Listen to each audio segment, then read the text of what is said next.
Oh, okay. I thought my tracking was failing. So I was like, wait, what? But it's fine. Hello. Hi, Hex. How are you? In the literally 2 hours that we have not talked. I think that's so funny. Oh my gosh. So, okay. See, I woke up really early this morning because I slept really early last night. And you're here to crash the stream? Sure, honey. I am happy to have you crashing my stream. You can be on VC. You can do whatever you want. I would never stop you. What is mine is yours. Something is happening to my upstairs neighbors because they're making so much noise. Jeez. It's like they're moving houses or something. That's how loud it was. I was like, what's going on? Yikes. But yeah. So I woke up really early today. And this has nothing to do with anything except for I was really hungry in the morning. And if you guys remember, yesterday I said my stomach hurted, right? And it was very bad. It was very bad. My stomach was in pain the whole day. And I slept most of the day away because I didn't want to deal with the stomach ache, right? She is. Oh my gosh, I almost didn't notice that Hex had already joined the VC because sometimes the Fuki, right? Like it sits. Oh my gosh. Hi Hex. You're on top of my head now. Well, yeah. But yeah. So I was really hungry. And like I said, my stomach was really irritated yesterday, like in the worst way possible. I had such a bad stomach ache. I slept most of the day away because I wanted to avoid dealing with the pain. Which is why I didn't stream, by the way, because I was just like, I can't stream if I have this much pain, okay? Like, I'm literally gonna be running to the bathroom and trying to drink like 70 different types of fluids. So this morning I wake up and it's like 6 a.m. and I'm thinking, oh wait, let me think about this. What should I eat? And I had like some coconut water in the morning to like chill with my stomach or whatever. And then I immediately was like, you know what I should do? I should make soup. Mind you, this is like 6 in the morning. I made soup. And then I made some soba noodles and then I put them together and then ate the whole thing. It wasn't a lot of food, but it filled me up.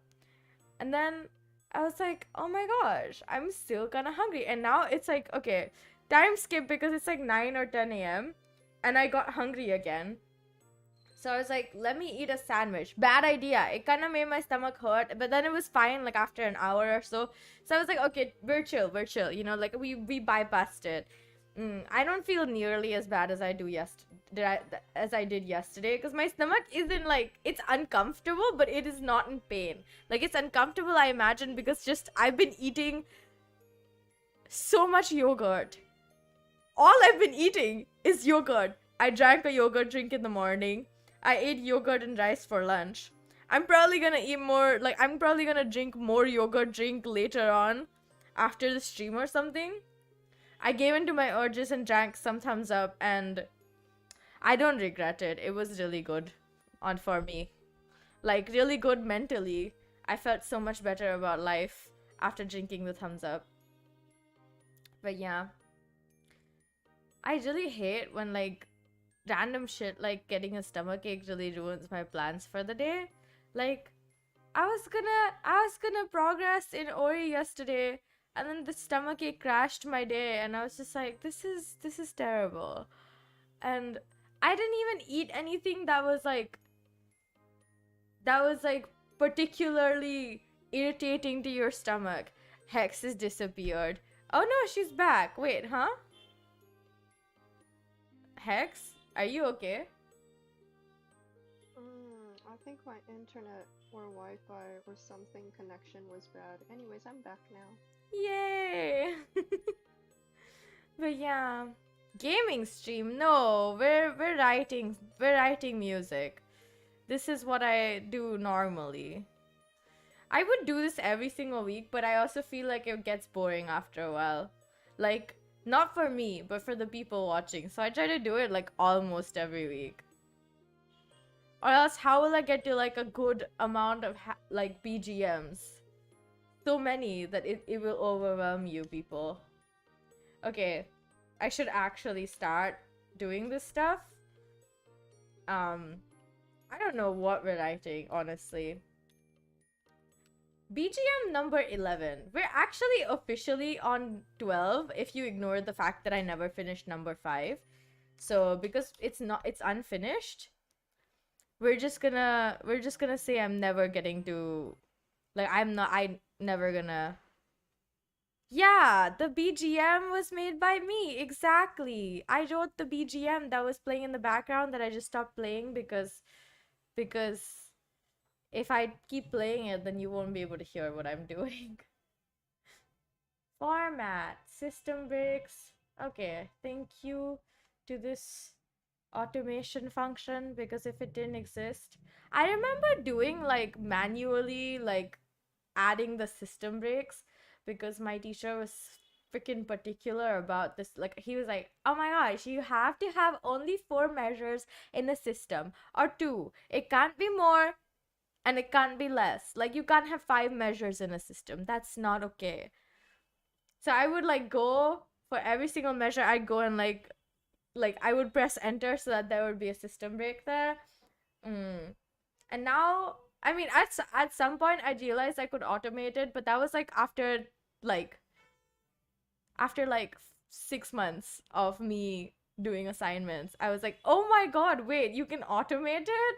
All this while I've spent time trying to like, I spent like 20 minutes of my like assignment time trying to just do like the system break thing, because every single time I would add like mm, new bars, new measures, it would just mess everything up. I was always so annoyed about that.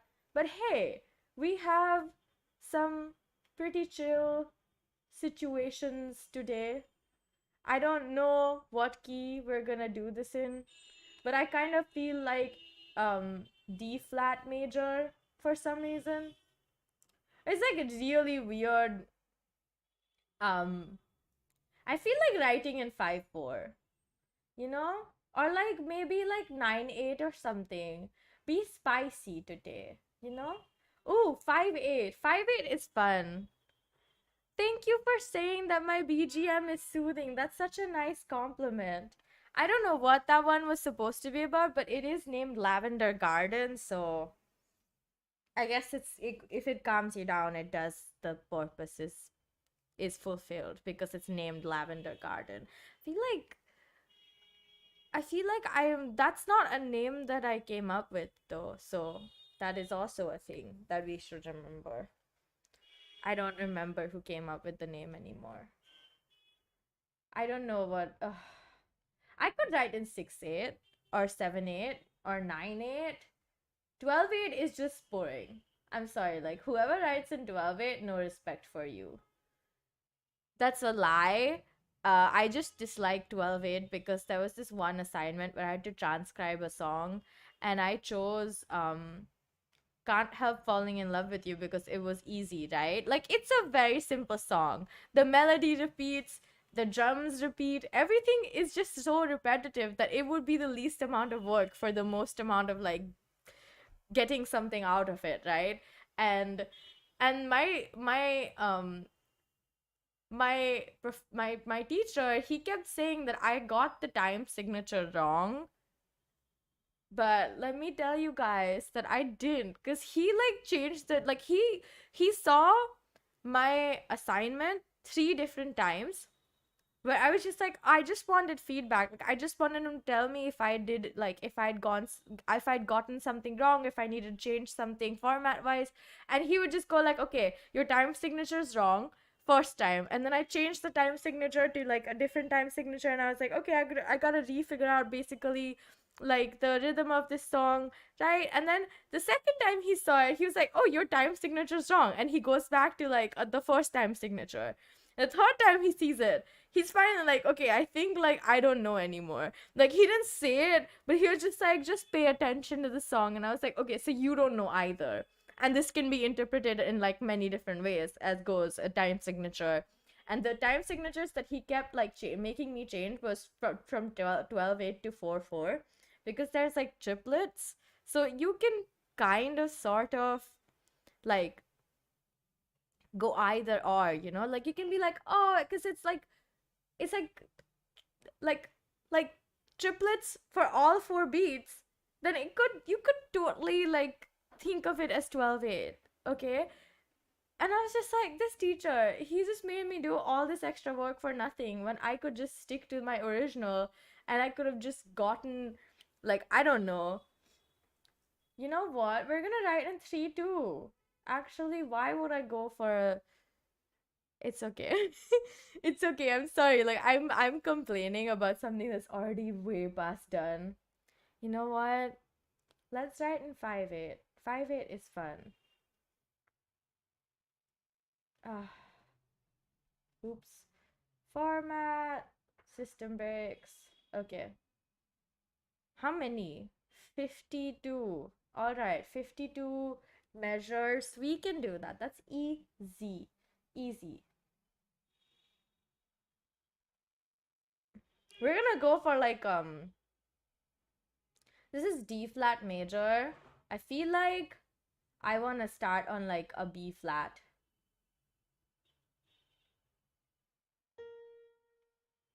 And then I don't know actually.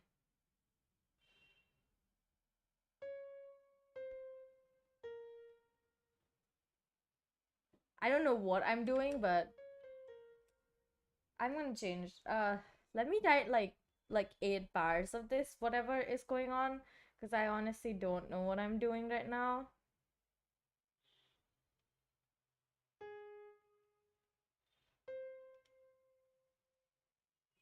Oh wait,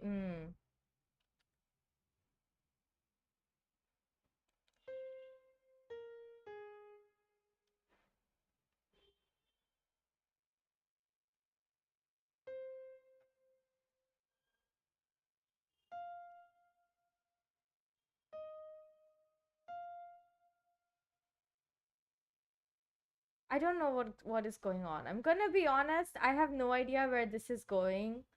I usually like start with like something in my okay, for the last like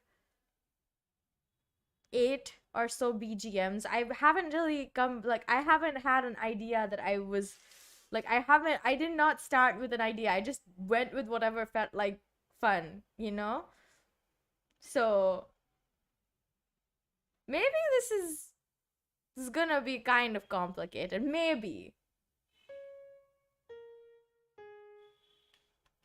Maybe. I say maybe. I have no idea what I'm doing anymore.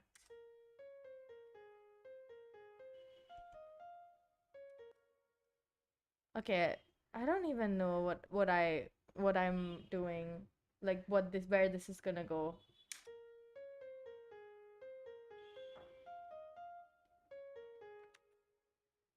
Huh, actually, I'm not mad.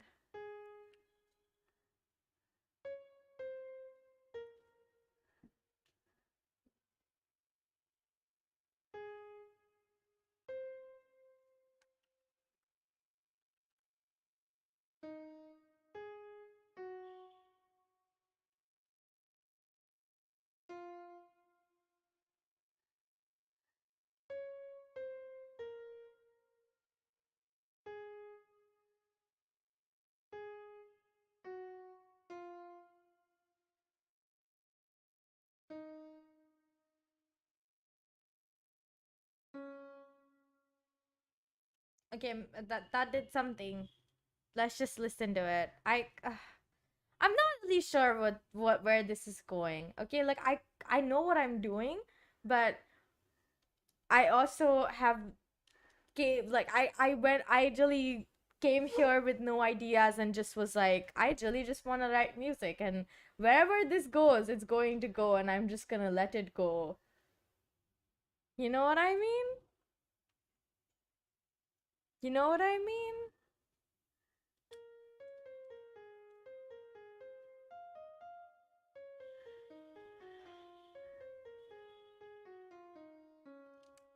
I don't like where that went, so we're gonna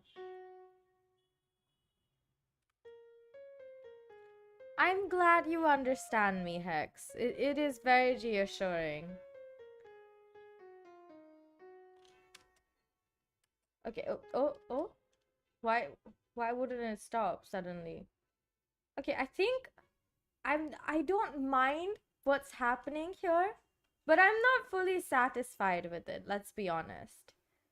Okay, like I don't think I like this melody. I honestly don't think I like the sound of the piano that I'm using. Like it is very distracting in like the worst way possible. So I'm tempted to just change it right now because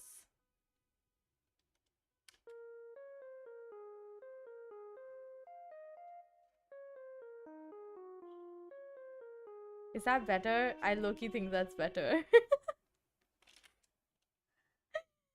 Okay, I'm gonna increase the volume of this because I feel like it's really low, even though it probably isn't. Like, audio check.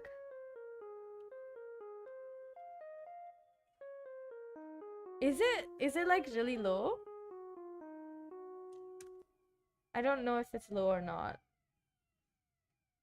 It is so loud outside. Like there's like a bunch of sirens. And I have no idea why. This sounds like it should be in like the middle of the thing. Now you can hear, but I am glad because I feel like it was really soft. I'm sorry. You know what? We're gonna delete all of this. I'm not satisfied. And we're gonna change the key signature because I don't like the one that we're working in. It's not very fun to work with. I feel like we could go for like B flat major just because I favor it a lot. It's one of the keys that I sing in the most regularly. Like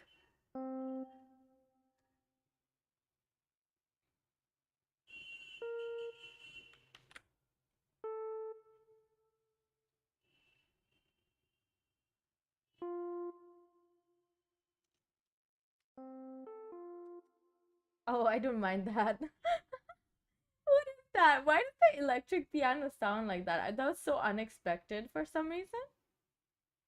Maybe we should change it again. Why is no one stopping me from going completely insane? I will increase the volume of it more. Yeah, I think that should be loud enough. Hopefully. If I increase it anymore, it might start overpowering my voice. Why does it sound so familiar?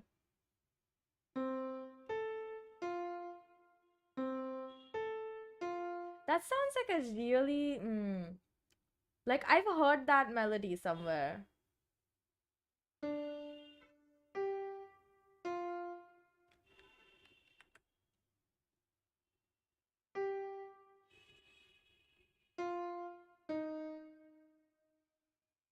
Don't know. Madness equals art. Yeah, that's true.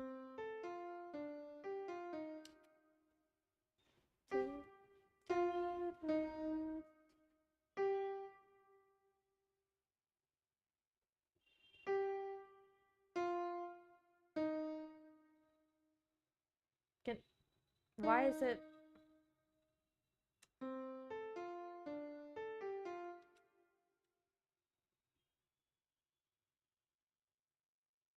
I honestly I'm not sure I like where this is going, you know?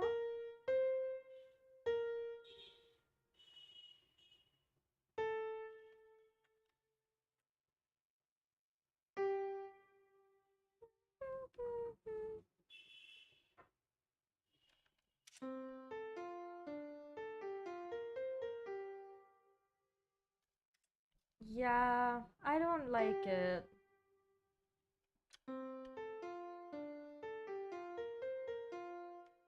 Yeah, I really don't like it. Hmm. What is the issue? Is it the 5-8? Should I change it to 9-8 just because it's nicer numbers? You know? Should I change the key signature to like a boring C major? Even the C major isn't boring. I'm gonna be honest. It's one of my favorite keys to like write stuff in because it's less headache inducing to figure out. Because it's like the most simple one, you know? We should write in A flat minor, but that looks like so much of a pain to look at, you know? Are my song covers available in Insta? Not yet. At some point, I will post them, but it is not right now because I just genuinely didn't. I keep forgetting about the fact that Instagram exists. My Instagram exists. Because I don't really use Instagram a lot. Does that make any sense?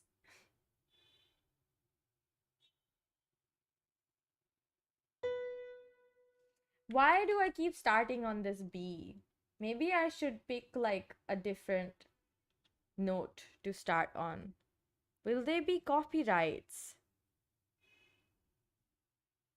Like, the song itself does not belong to me. So my cover is technically copyrighted content. Like, not as in, oh, you have to take it off because you're gonna be like, you're violating copyright, because it's still fair use, but it's just that I don't make any money off of it, and most of it is just for fun.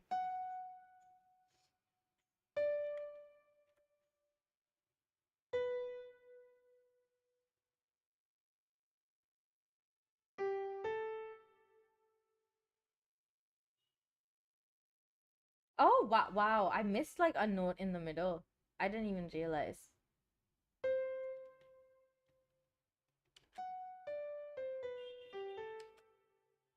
Well, if I'm gonna do that, then I might as well.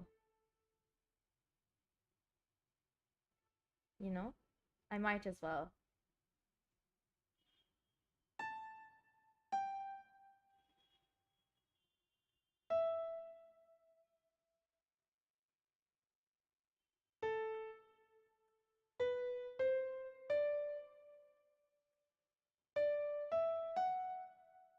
I think so. I think where this is going is might be nice.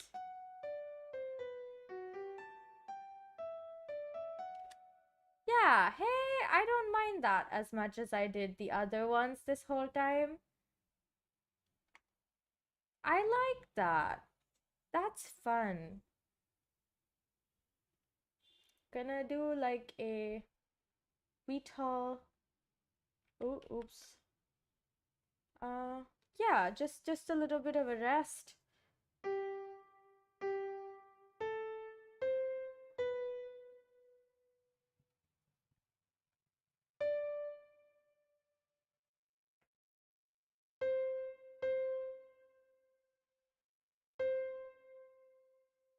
You know, I'm so tempted to just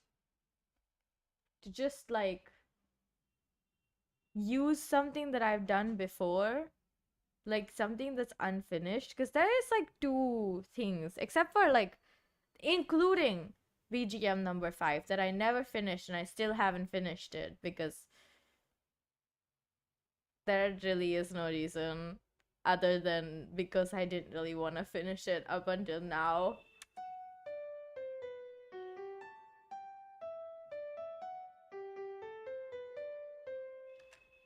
I kind of want to finish those suddenly. Let me.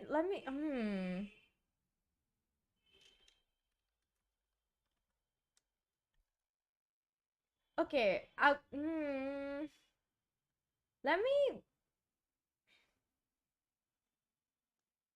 I'm gonna instead maybe try to finish BGM 5 since I haven't finished it. Let me. Because I don't want to work on something new all of a sudden. It was not as fun as it sounded in the beginning. So let me see if we can finish BGM 5.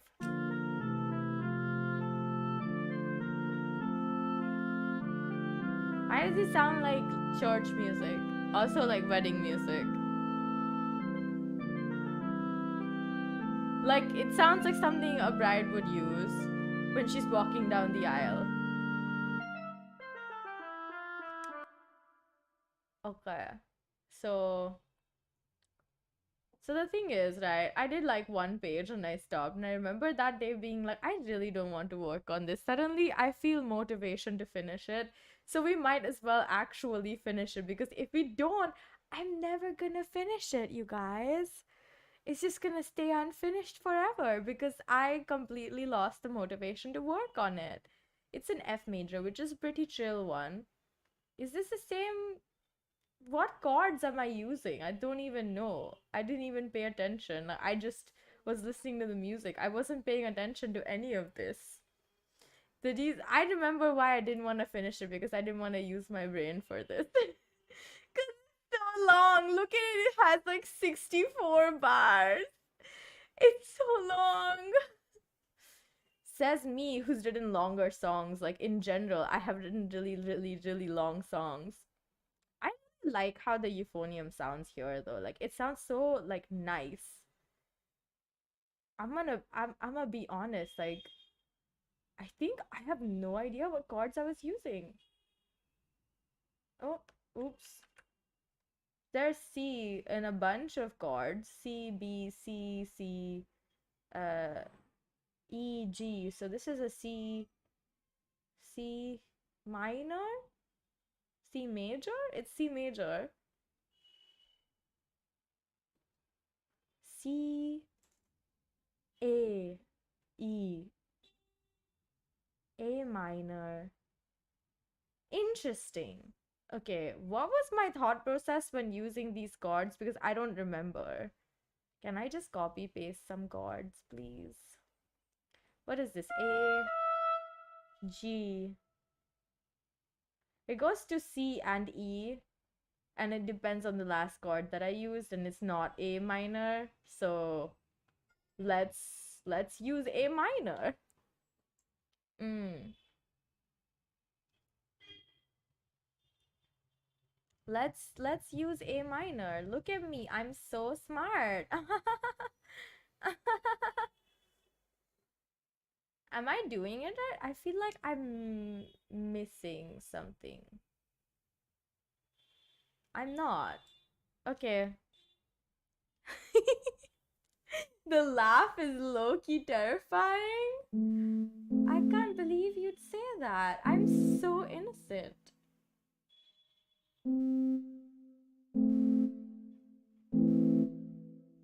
I'm so innocent. What are you talking about? I'm literally the most innocent person ever.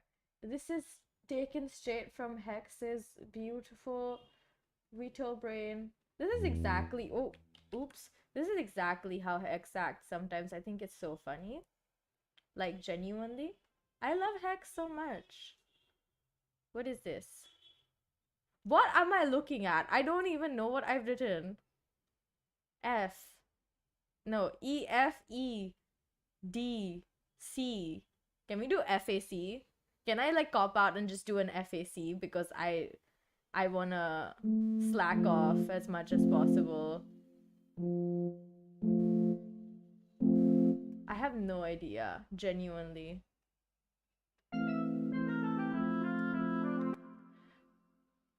Oh, maybe not.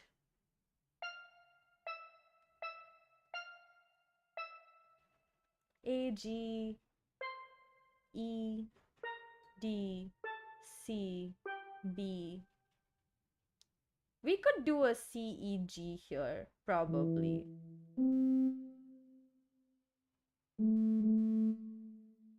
So it goes from like A to C, and then obviously FAC, and then what is the frequency? It goes from like one to the other. Nope, there is really no frequency. I'm not following any rules other than the ones that I've created for myself, which don't exist. They don't exist. There's no rules. Oh no, what have I done? I made it infinitely more complicated for myself to understand what I did. Like, rules are meant to be. That's true. Rules are meant to be broken. Now I kinda, you reminded me of Star Rail. I'm tempted. Can we do something else? F. I don't know if this matches. I don't want the chord to move actually. It's fine. We're chill. We're chill. What is this? G and B. GBD?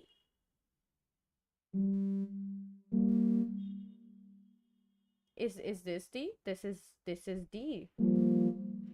That is not D. That was F actually. GBD and then the C and A. So we could go two ways. Cause the okay, so you remind me of Stariel because uh rules are meant to be broken as the voice line that Stell has for her ultimate. Who's the main character? Who's the one I usually use and everything? So I was like, oh, rules are made to be broken. I really like the voice line. Like Stariel has surprisingly way more voice lines for the main character. I mean, I don't know why I was surprised because like it should be normal, right? Because they're the main character, but like Stariel has so many. A, C. We could do another F, but actually we're gonna do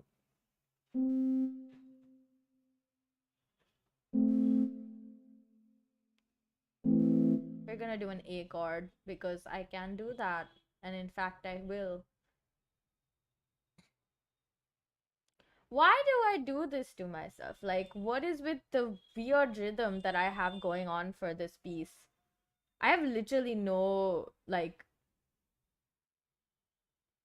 I have no idea when I wrote this. I don't know what I was thinking, genuinely. Sorry to interrupt, but I think the screen you're sharing is like the starting screen of the program you're using because Oh no, I why? don't see the BGM transcript Yeah, I sheet don't know thing. why it's doing that. I really don't like when my thing fails every once in a while. Yeah, Okay, yeah, now it should be fine. Thank you for okay. telling me. Hi, Andre. Hello. Yay! Okay, now it should be fine. My self created rules are failing me so hard because I have no idea what I was thinking when I wrote this. So, like, in fact, I'm struggling to figure out what's going on.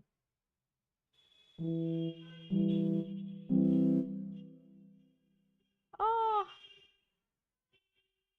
I don't know what I did. Why am I working on something that I left behind? So, like, I've been avoiding doing this for so long. I didn't realize that coming back to it would basically kill me. Yum! I love when I struggle. G A B C B. I don't know what I'm supposed. Okay, it's fine. Yay! We're getting somewhere. Shall we listen to it? Because break important.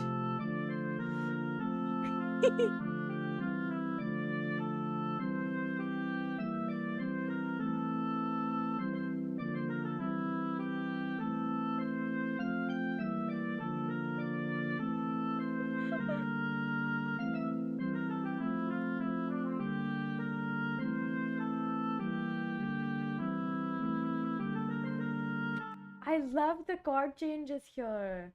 I'm so smart. Dang. The opposing rhythm is really giving me like life right now. Exactly at this moment, I am thankful for my brain.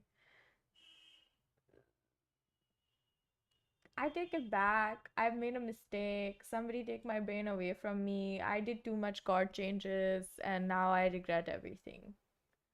That's a lie. I regret nothing. I'm notorious for no regrets. Shall we use FAC? Because why not? Mew flip flopping so hard right now. See, this is why I didn't want to work on this. Like, this whole time, I could have been working on it like a few streams back, but I didn't because I didn't want to like think about this because it's like really weirdly complicated to like come back to something that you basically left unfinished, especially when I have no idea what's going through my head when I write half of these. So like if they get finished, good for this, you know, like I'm very happy if they're finished. If they're not, I don't know what I'm doing anymore. Like I don't know what's going on anymore. So I usually don't like I don't want to work on it anymore because it's like, oh, I don't know what's going on, you know? I'm going to do that. That feels like it should be done.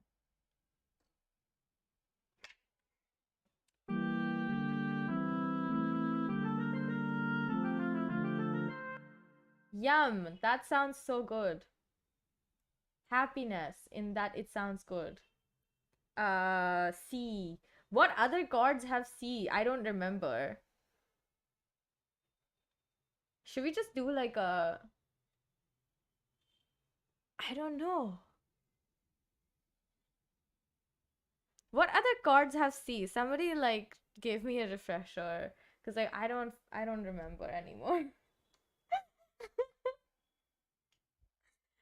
We could do a FAC. No, I don't want to do FAC. Like that's too repetitive. At this point, it sounds like it's going to go on forever. BDFA, DFAC, ito FGBD. I mean, it's wow GB. Okay, we can actually kind of use GBD here, which is I don't know. I'm gonna use that and then go to like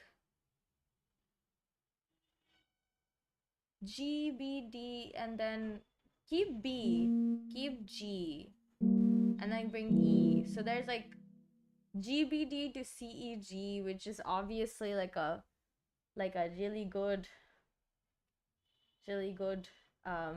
because they're fifths. G is the fifth of C, and then they sound better together, you know? Like, do you guys hear it? Like, it sounds like completion. But except this is a G minor chord, so it's not going to sound as completed as it does when it's a G major chord to a C major chord, because that's like usually a 5-1 in C major. So, love when I just speak like a bunch of um like I love that I can just say a bunch of like these kind of annoying music terms. I won't lie, whenever I tried to do more music theory, right? Like whenever I used to do it by myself through like YouTube tutorials and whatnot, or whenever like any of my teachers have tried to teach me music theory, like I understand what they're talking about because like you can hear what they're saying. Like in terms of understanding exactly the examples that they're talking about, right? But like when they I need my emotes so hard. Oh my gosh, there's a moth in my room. Where did it come from? There's no open places in my room. What the heck? Okay, you know what? I don't care. Let it live. I'm not gonna bother with it right now. Actually, you know what? It's really close. I kind of want to kill it. Also because it's really close and I don't want a moth near me.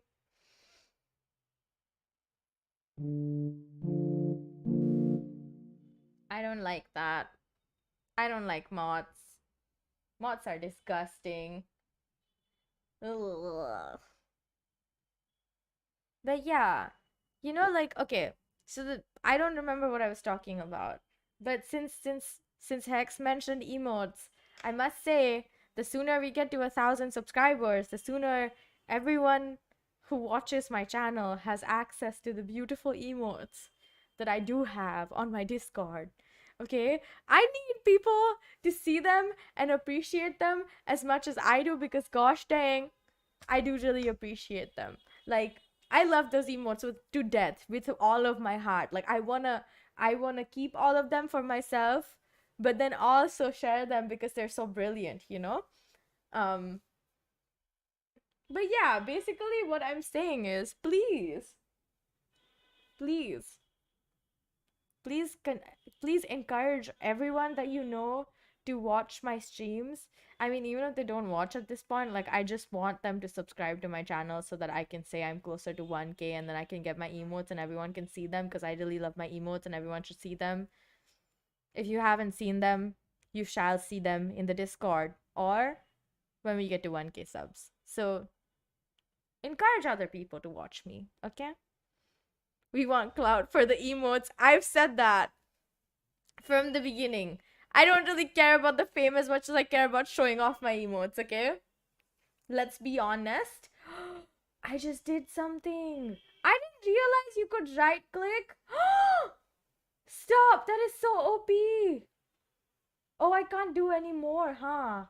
Oh, that's so cool. I didn't realize you could right click to like break up the thingies. That's so cool. Oh my gosh. Sorry, I'm having a moment. I didn't realize you could do that. But back to the emote talk. Like, seriously, I mean it. Like, I love those emotes to death. And I want everyone else to also be able to love them as much as I do. So, is happily surprised? Yes, exactly. I was so surprised because I didn't realize that was something that was available. What is this? E and then C. Okay, you know what? I'm tempted to just go like uh E A C. I'm gonna add a F G A. I'm gonna add an 11th. A C D, right? So D. We're gonna do that. Because I wanted to sound a little bit more funky than I did before. And because my brain is lagging again, therefore we are going to listen to it from the beginning so I can realize, like, decide if how much I like it right now. At some point I'm gonna have to give this a name, and I am dreading that time. Because all I can think of is calling it like Wedding March or something, and I'm sure something like so many things exist with that specific name.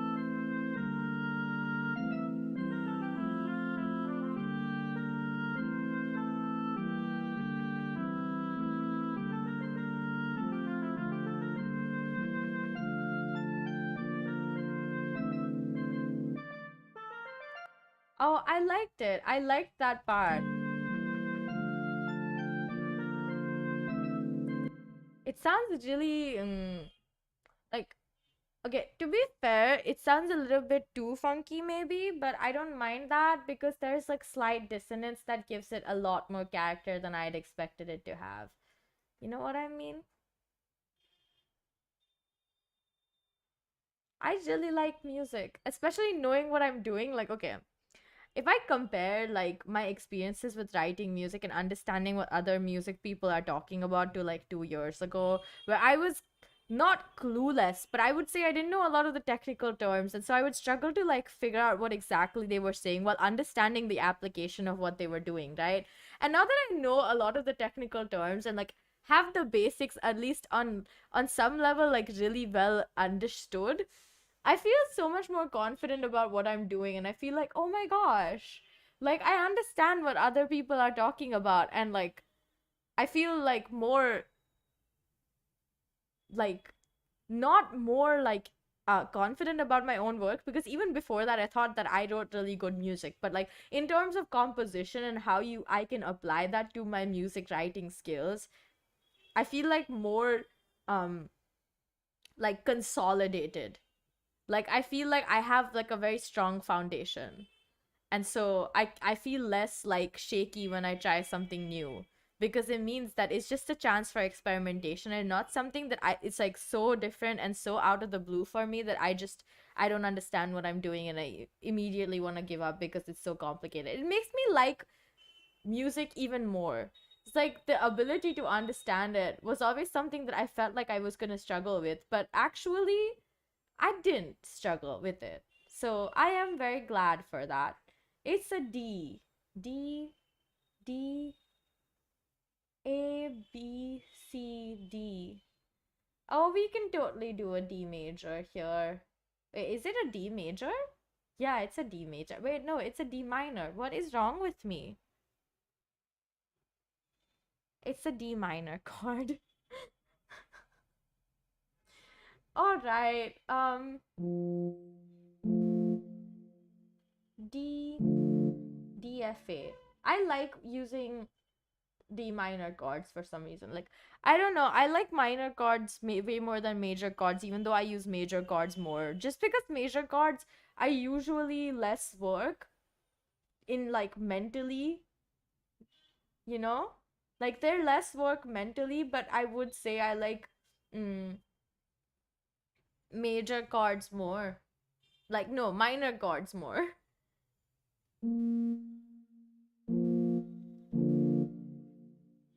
Uh, but yeah, like I was saying, like I feel a lot more sure about what I'm doing. Like not sure as in oh, like before I was insecure and doubting myself. Not that kind of sure, but like sure about being able to explain what I did to other people and not having to think that oh, it was just a lucky like coincidence that stuff made sense and not something that like this comes out of actual skill and like knowledge. It's not me grasping on air and figuring stuff out while I go on. Like it's not as struggle filled as it normally was like 2 years ago. Let's just say that. I didn't really like write compositions to be fair. Like I don't not like usually I write like songs. I write songs with lyrics that have like proper top lining already done. And I used to not dabble with make like figuring out the chords for my own music because I really hated doing that. And I still kind of dislike it, but I can say like um I'm more like receptive to it now. But I'm like, oh okay, I don't mind doing it anymore because I feel like I understand the nuance of harmony that I didn't before. Like I did not understand the nuance of harmony like 2 years ago, but like now I do. And now I can like be like, okay, so this sounds good, but I would like it to sound like a certain kind of emotion wise and how to make it sound like that and not just rely on, oh, I know major chords exist and I know minor chords exist because my knowledge was quite limited to what I immediately had access to and I didn't really understand the deeper like musical basis for a lot of stuff and why it sounded the way that it did. But now that I do, I feel like it's so much easier on some level to like do the things that you want. Where it felt so much more complicated to do the things that I wanted to do. Like it was more of a I was reaching for something that I wasn't really sure what I was reaching for. But now I'm like, "Oh, I know exactly where I want to go." Maybe sometimes you still like falter and struggle, but the path is clear. Like there's no like fog in the road. You know what I mean? Like if I don't have like I my flashlight works. I'm not struggling to figure out the way in the dark. I know my flashlight will keep working. Feel like that makes a huge difference in how you feel about writing music, especially compositions. Like I've always wanted to write compositions and I always had really nice melodies planned out for half of the stuff that I did, right? But I would never want to write the chords because I just was like, I don't understand them. I don't understand how they work, even though I played like three different instruments. But I didn't really learn the technical stuff. Like I was just like on the guitar, I learned like a bit of classical and then I had to stop classical and I was just doing stuff by myself. And like the keyboard, I never really went into it like as deep as I'd wanted to. Like even when I was learning it like proper and with a teacher, they weren't really teaching me the stuff that I wanted to know, and I wasn't really reading staff notation for it. And the teacher would just give me chords to play, but I never really understood what was going on when you play those chords. Like why do they work the way that they do? I feel like having the knowledge makes you feel more comfortable in what you're doing, which is really helpful for like I feel like anyone who wants to go in a profession, going into it and trying to make a like a name for yourself in a specific any profession really, without having the knowledge that's required, like as like a standard, it's hard to like feel like you know what you're doing.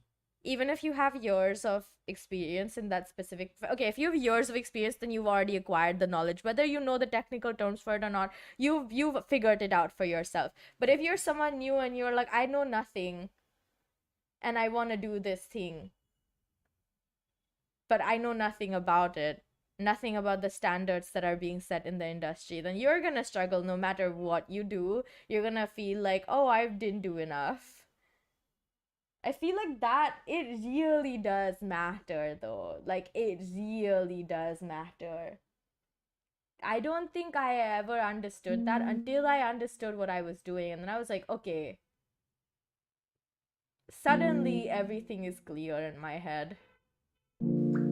Suddenly like everything kind of makes more sense. And like when I used to watch a lot of like music related YouTubers that talked a lot of technical stuff that I used to not understand.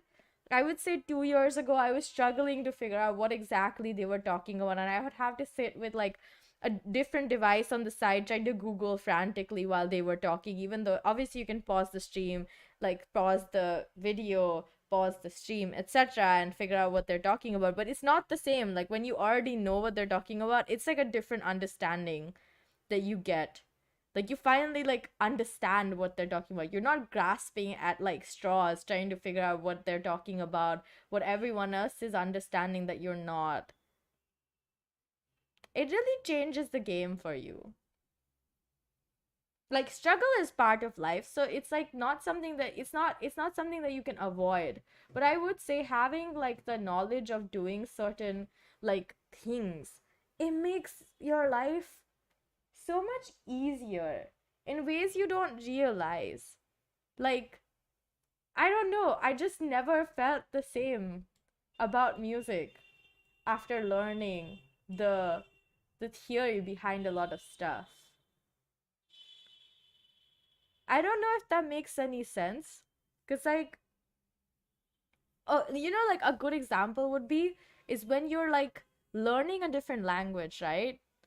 And in the beginning, it's really hard, it's like difficult to understand what's going on, but the more you learn about the language, about like the kind of grammar that they have, sentence structure, etc., etc., the easier it is to understand other people, and the easier it is for you to like communicate in that language. I would say that any kind of like thing that you want to do in life is similar. In the beginning you struggle a lot, and if you don't try to acquire more like information, you're gonna keep struggling. You're gonna stay stuck in the same place, and you're gonna keep struggling. And that's how I felt about music. Because I would like, I knew the basics of music theory, like the bare minimum that you can learn. None of the stuff that I learned, like I didn't learn, like I learned a lot of new stuff in my first year of college. I was like, oh, this is the baseline that everyone needs to know when you go to college for music.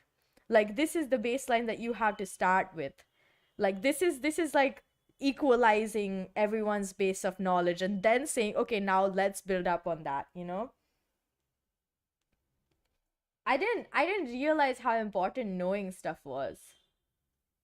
But no, I did realize how, I mean, I already knew about how important knowing stuff was, but I like instinctively I wasn't sure if knowing stuff makes a huge difference, because on some level music is seen to be like raw talent and not something that you cultivate and not something that you work on.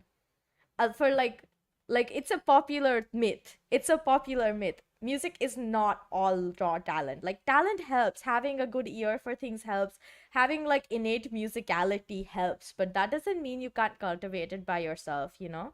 Like the more you learn, the easier it is to be better at something.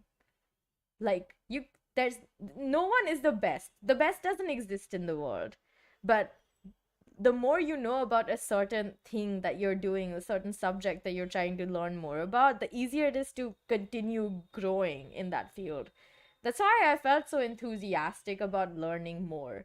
And like I'd always wanted to go to music college, and I'd had a good like I had a extensive classical music education before I went to college.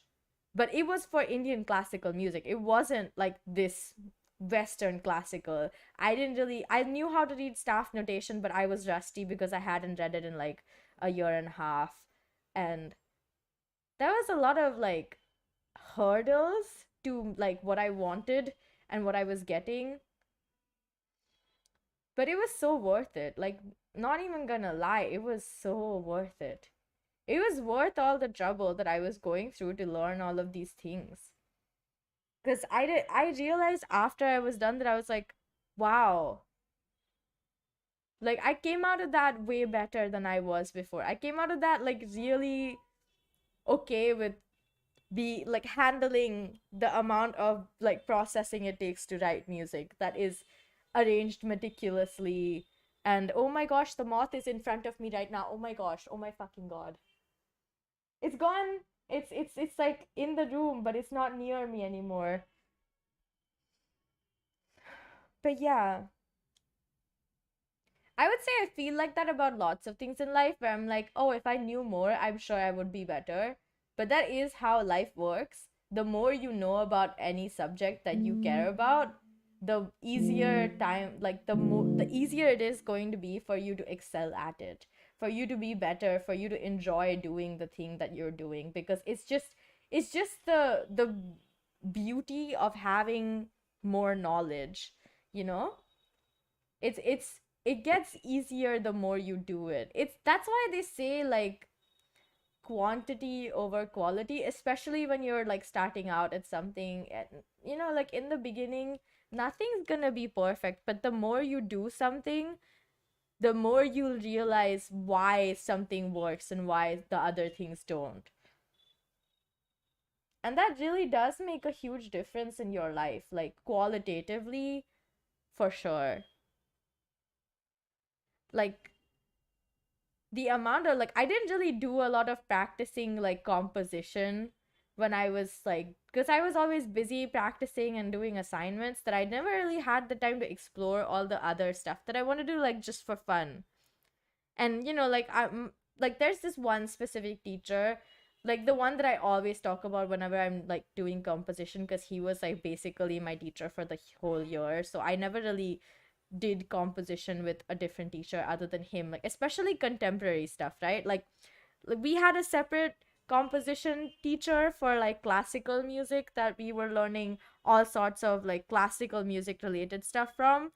And she was really nice and she really explained stuff well, and the clear rules around classical music really helped with like, because yeah, there's rules. Like she had prepared presentations, and I think I'm pretty sure I still have all of the presentations still, because she would give it to us at the end.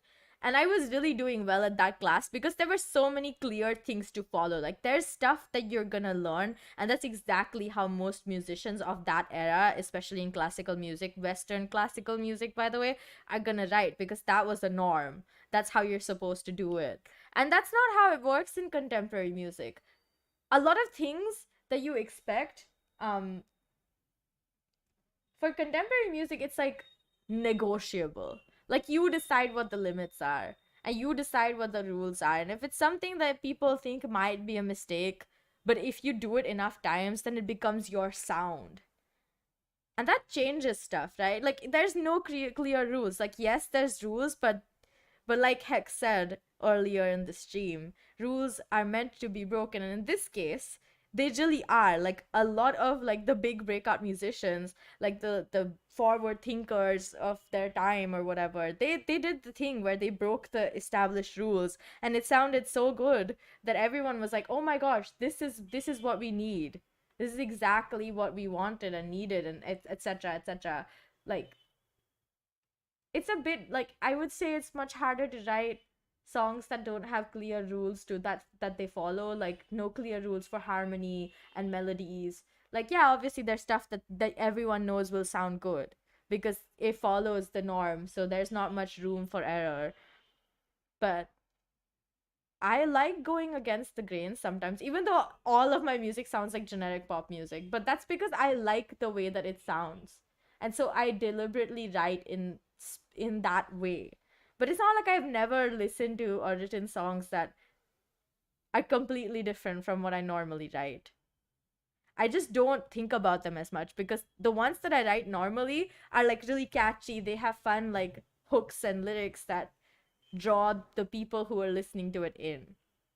There's like a lot of songs that I've written, like not written, but like I've developed the idea, never recorded any of the stuff that I decided for it because I just felt like it wasn't worth putting that much energy into. Even though I wish like I was able to record a lot of that because a lot of that stuff was just in inconvenient times. Like there was this one time that I like wrote a whole song in my basketball like tournament. Yeah, I have done a basketball tournament. I like my team got first place in the state, which was really weird, honestly, because I didn't contribute much. Like I was barely in the game. Like I was there for like one tiny section, and then I was just put off to the side, and somehow our team won, and I was like, oh, okay, well, I get a medal for nothing then. Good job, me. I was really smug about the fact that I won in basketball. Yeah, it really was me winning while laying down. But yeah, I wrote a whole song during that tournament, and I didn't have my phone to record the song, like nothing, right? Because it's in the middle of a tournament. What am I gonna record with? And that song just now is gone forever because I can't remember it. And I have the memory of somebody who has short term amnesia. Okay? Short term memory loss, anyone? Because I do think I have on some level that because my brain is so constantly filled with information that it cannot retain the stuff that it has been thinking of in the last 2 seconds. What is this? CFED?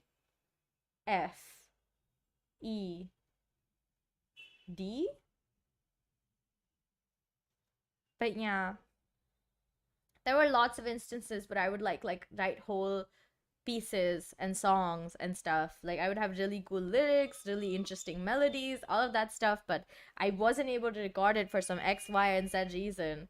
And so it would just be like that song is now lost to the wind forever.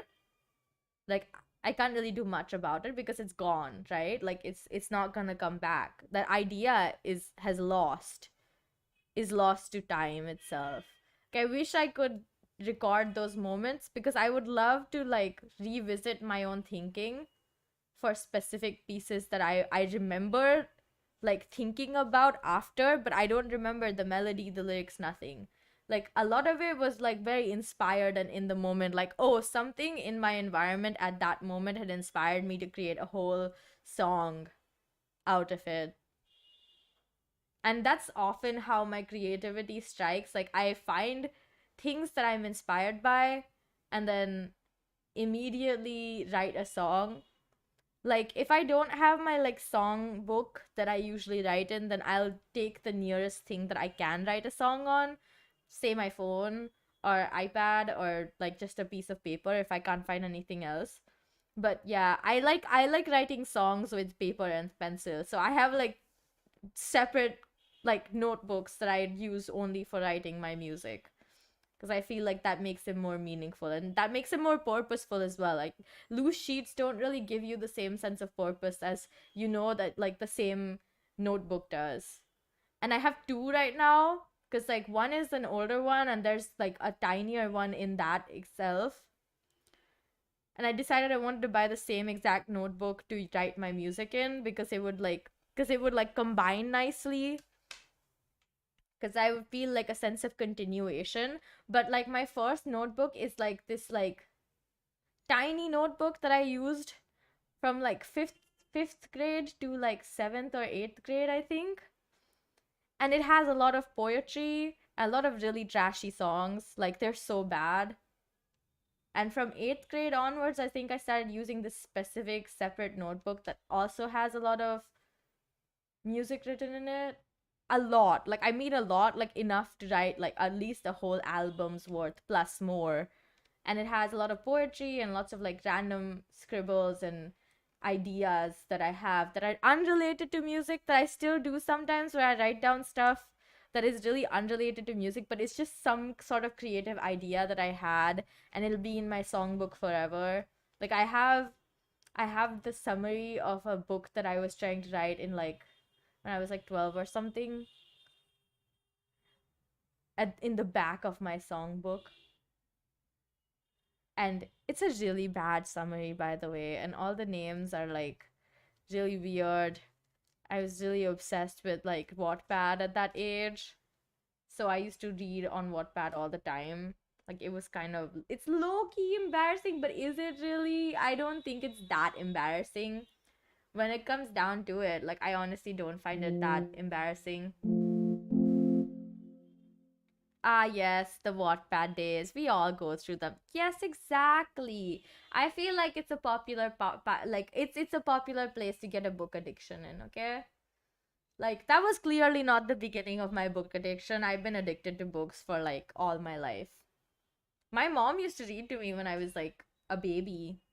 Like she said that she read a lot to me and not as much to my sister, but I learned how to like um read pretty quick,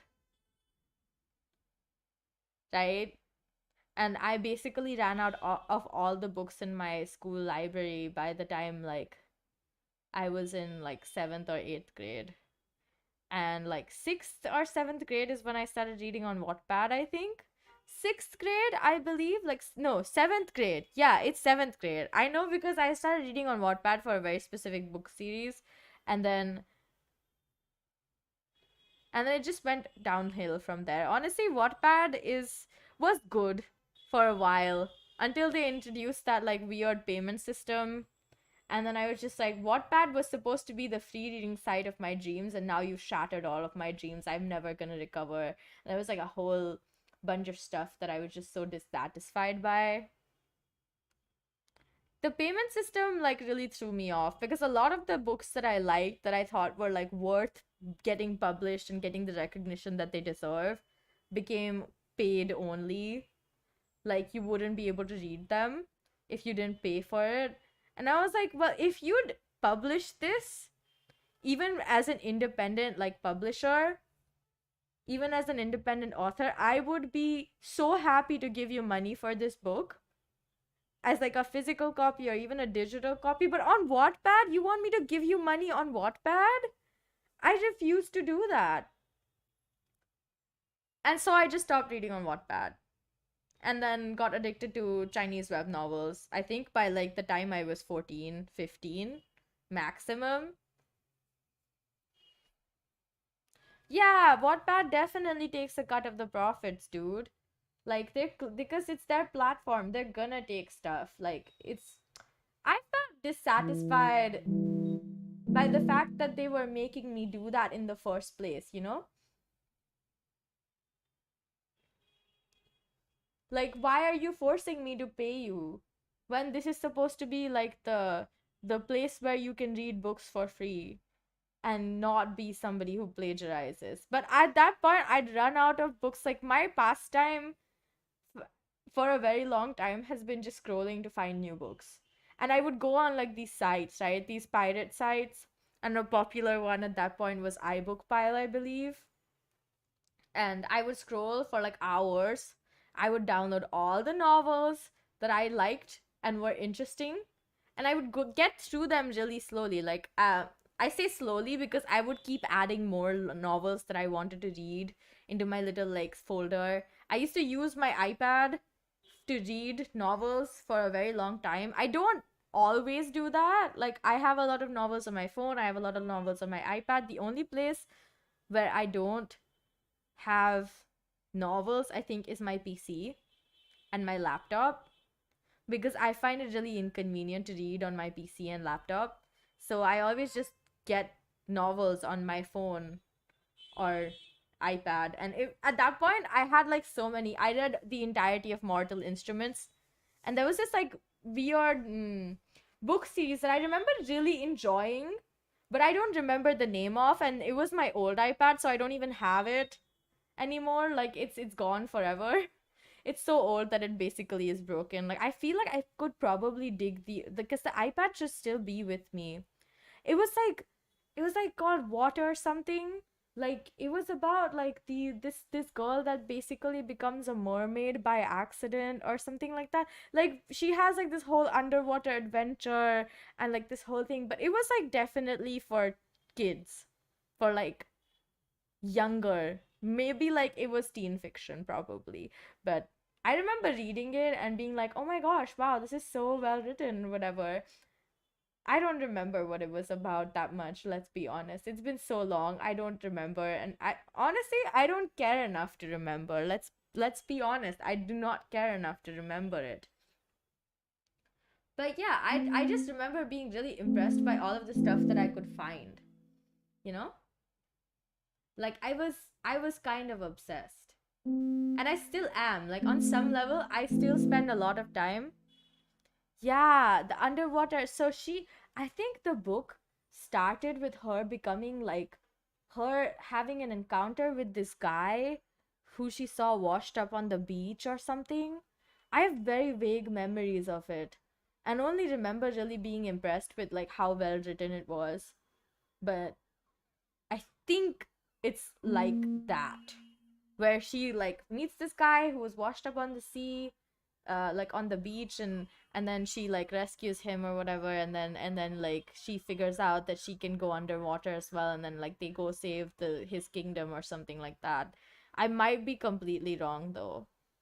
Like I genuinely don't remember what that book was about. I just remember really liking it. I feel like I should like turn on my old iPad now and write down all of the books that were there. My mom has encouraged me to make a list of all the books I've read, but because I read so many, I don't want to do that. It's too much work. Like it really is way too much work. Like I would really just not want to do that. I don't think it's like worth the trouble. I I would send it to you if I make one. I would obviously send it to you if I make one. But I would have to try and find like I read like a lot of books from my school library. Like I think I would borrow like 4 books on average every single week, not including the ones that I had at home on any of my devices or like physical copies of. And I say average because they like the librarian wouldn't let me borrow anymore, so I couldn't. And my selection was limited to the one for kids until I was like in 5th grade or 6th grade, and she would let me read the more adulty stuff. But I remember reading Pride and Prejudice in grade 3, and no one stopped me. The thing is, I don't think like I read the super classic Pride and Prejudice in grade 3 because I had access to the library and the librarian didn't realize that I was reading it, and I read the whole thing by the end of the like I think I borrowed it for like maybe a day and then finished it and then gave it back, and I don't think the librarian ever noticed that I read it in 3rd grade. And then like a bunch of the people that I knew in school had gotten into reading after we were in like 5th grade, 6th grade, so they were like, "Oh my gosh, I'm gonna read this one." I was really obsessed with Sherlock Holmes for like a while in 6th grade. I read all of the copies of the like every single thing for Sherlock Holmes that was in the library. I would read it, and then I went online and found all the other ones and read them as well. Like, I really, really enjoy reading a lot. It's one of the things that I feel like I can do even if like if there's nothing else in my life, like if there's one thing that I have to pick, which is the only entertainment I could have, like they were like your options are watching like stuff on TV, or like, as in, like, movies and TV shows, or reading books, I would choose reading books. No shame in saying that, because, like, I've always had access to a lot of books, and I'm someone who will read anything that she can get her hands on. Because the reason why I didn't get to read that much fiction when I was younger was because, one, there was a limited selection in the school library, which was the most immediate source of books that I had. Other than the personal library that my mom had, which had a lot of like nonfiction, and a lot of stuff for kids, because she in the middle had a Montessori, so she got a lot of like books for kids. So when I was really young, those sufficed because she had so many that I would get a lot of books to read. And then I grew older and I didn't have enough books, and so I would borrow a lot from the school library. But other than that, I only had like access to encyclopedias and reference books and stuff like that. So I would read those for fun, and I still like them so much that I end up like asking to buy like whole like sets of those, because they're hideously expensive too. Like, they're always hardcover, and they always have a bunch of like, they're very good for referencing. I used to use them all the time for my school projects, until like I realized you could use the internet, and somehow that was easier, even though I loved using reference books. But also because like all my, like, the entirety of the my mom's like book collection had been like put in a different area, not inside my house. So I would have to travel like 5 minutes. It was in a storage area 5 minutes away from my house. But because it was always so difficult to carry like huge heavy books back, that I would just avoid it until I knew I had somebody to help me get the books back to where I wanted them to be, which is basically in my house. And I couldn't keep them for long enough to read through the whole thing, because they would have like a lot of pages, and the text would be really tiny. So I would really only get to read the ones that I was really interested in, and then I had to put them back where they belonged, which was in the storage area where the whole library was stored. Gosh. I really like reading nonfiction as well. Like, it's one of the other favorite things that I have. If I'm in a good mood, and if I have access to really good like nonfiction books that I've been interested in for a while, and usually it's self-help, because my mom's job involves a lot of psychology, like she's a psychologist. So she ends up buying the self-help like books, self-improvement ones, like ones related to like brain and stuff. I would say I have a pretty good grasp on psychology, and if I'd chosen to study it, I feel like I would have passed really easily. I would have done really well for with like little to no work. Just because, like, just on the virtue of the fact that I've been reading through her notes and stuff my whole life, basically. She had like this whole cabinet that was just full of papers that were just her notes and textbooks and references and everything. And when I had nothing to read, I would read through those for fun. I still really like reading the dictionary for fun. And I think whenever I say that to people, whenever I mention how much I enjoy reading the dictionary because it's so much fun to read through it, people look at me really weirdly, and I'm just like, what's wrong with you people? Have you never enjoyed reading a dictionary? Like, what's the harm? It's like going on a little adventure and learning new things at the same time, okay? You get to see all sorts of new words that you've never seen before, and it's just so cool.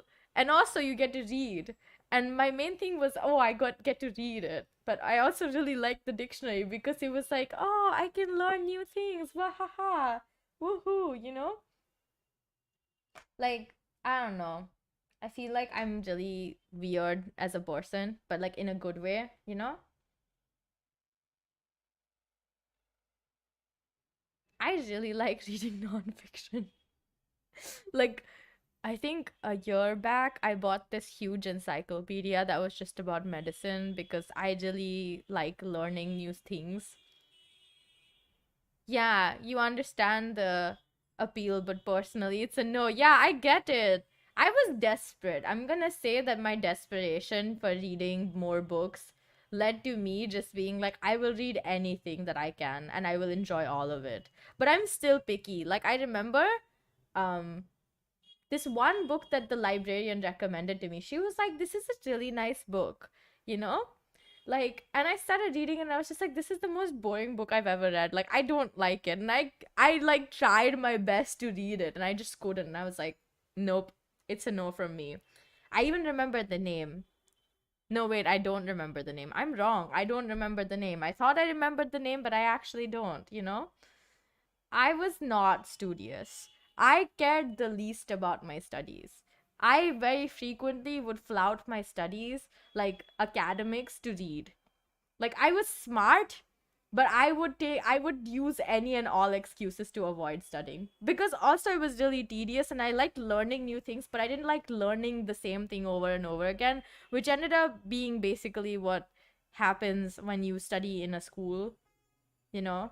You're expected to learn the like some more complicated stuff every single year about the same exact topic. So you always start with the basics and it gets boring pretty quick.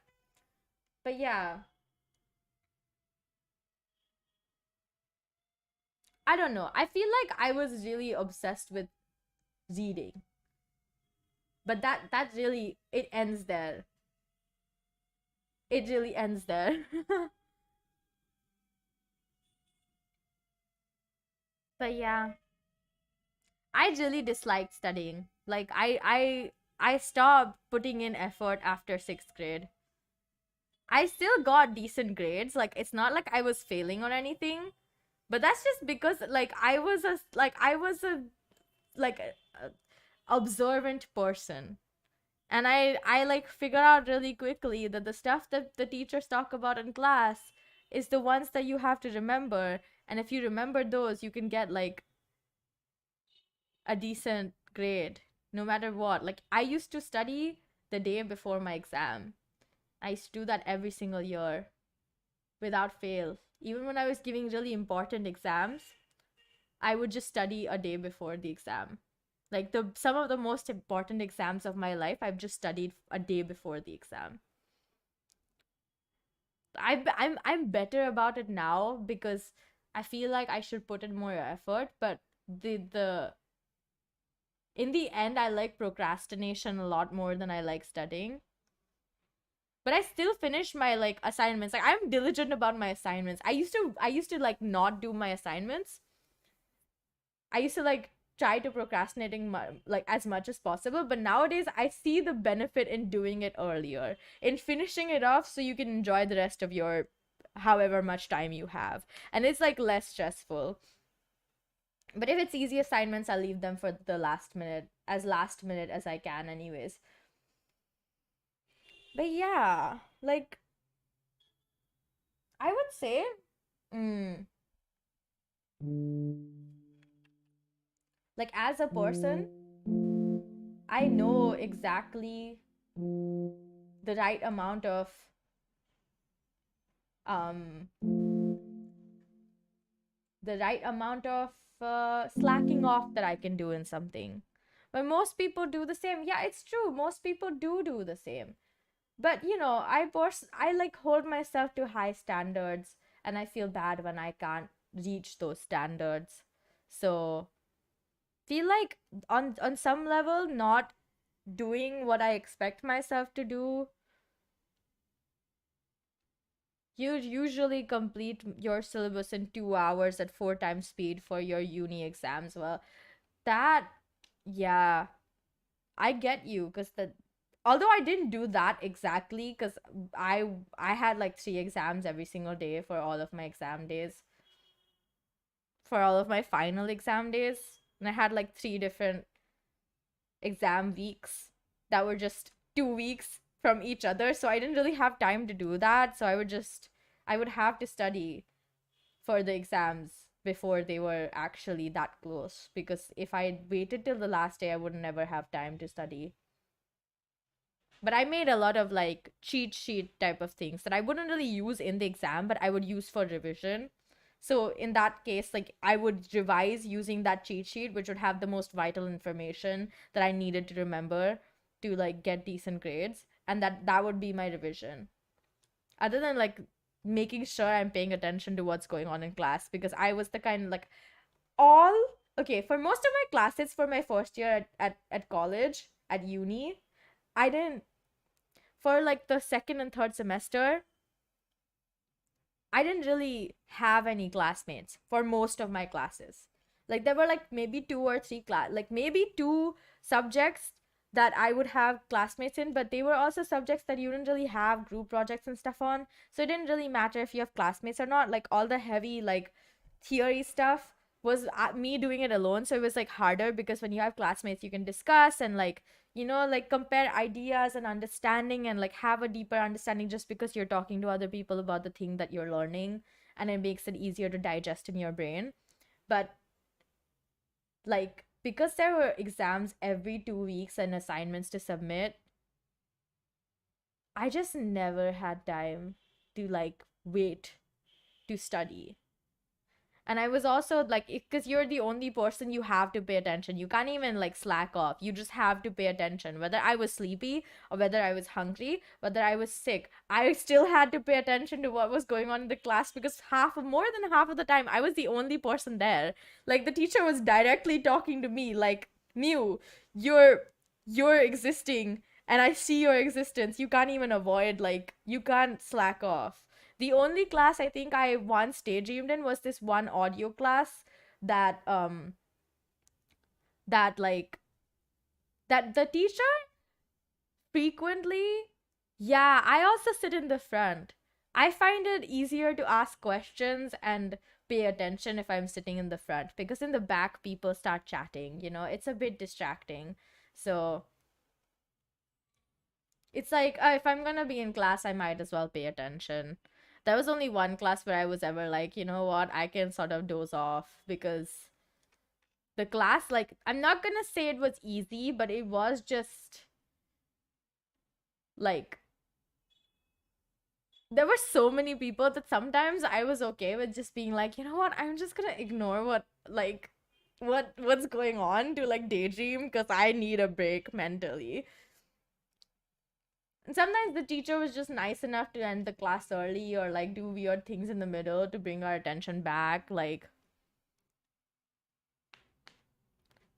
I just feel like, you know, like I get you, like, you don't have to sit in the front. And I wouldn't say that I'm particularly studious because I don't put any extra effort. Like, I just do the bare minimum to get decent grades.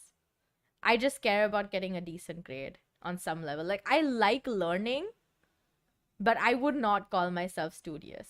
I don't put in extra homework work, you know? Like even in my first year, the only reason I asked for homework because I was the only person there and there was no one to discuss stuff with. I needed that little extra bit to make sure I understood the concept. So I would ask the teachers to give me like 10 minutes worth of homework because I had like 7 other classes in the same day to attend to.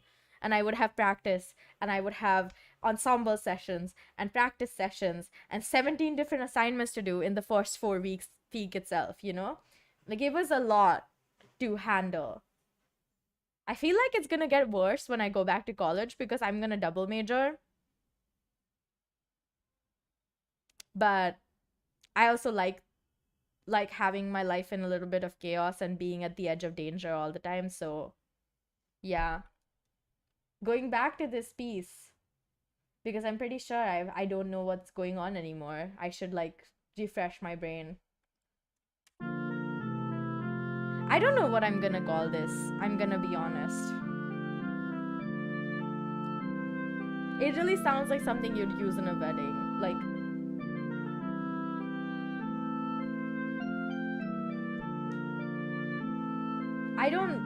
I did not intend for this to sound like a wedding, I bet.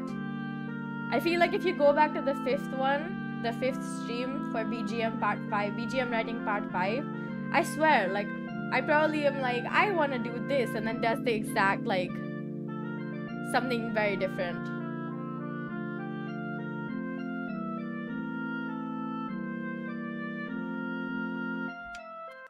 Oh, I like it. There's no breaks here, though. This whole, like, time, there's been literally no, like, stop. Which is a bit, I don't know if I like that, you know? We're gonna give, like, a little bit of a chill break situation there. For Yeah, what works for you works for you. Exactly what Hex said. I'm gonna echo that. Like, you don't have to be like any one of us. You're you, and that's important. Oh my, can you stop doing this? This application is trying to test me. Stop doing that, dude. I'm literally scrolling to the next area. Why do you keep doing this? What is this? What? Huh? I didn't know you could do that. Did you guys see that? That I didn't know that was something that you could do. This application surprises me every single time I use it, like in a good way, because like I keep discovering new things. Especially today. This is the second time I've been surprised today with this application. Damn.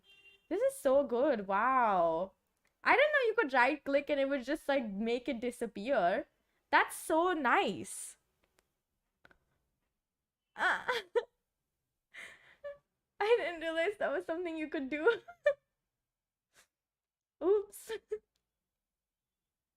Okay, it's I know what exactly what I was trying to do here, so like at least that one isn't gonna be as difficult, you know? Eto, what is this? EFAB.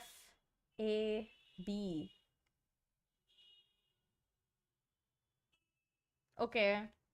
I also know what I was trying to do here, but it's the same card. I don't want to use the same card. Mm,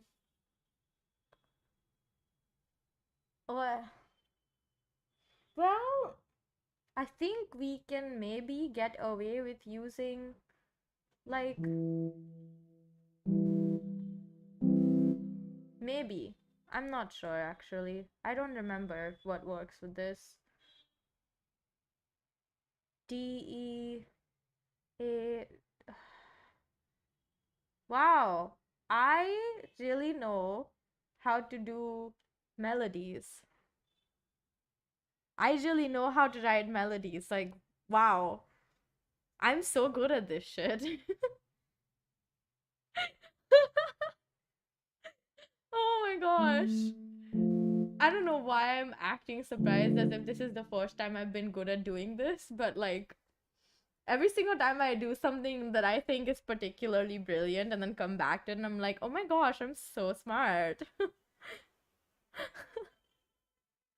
Oh, we're gonna do, and then it's gonna go to, uh, F, F, F, F. It's gonna go to, yeah, that. I kind of want to listen to it, so we're gonna do that.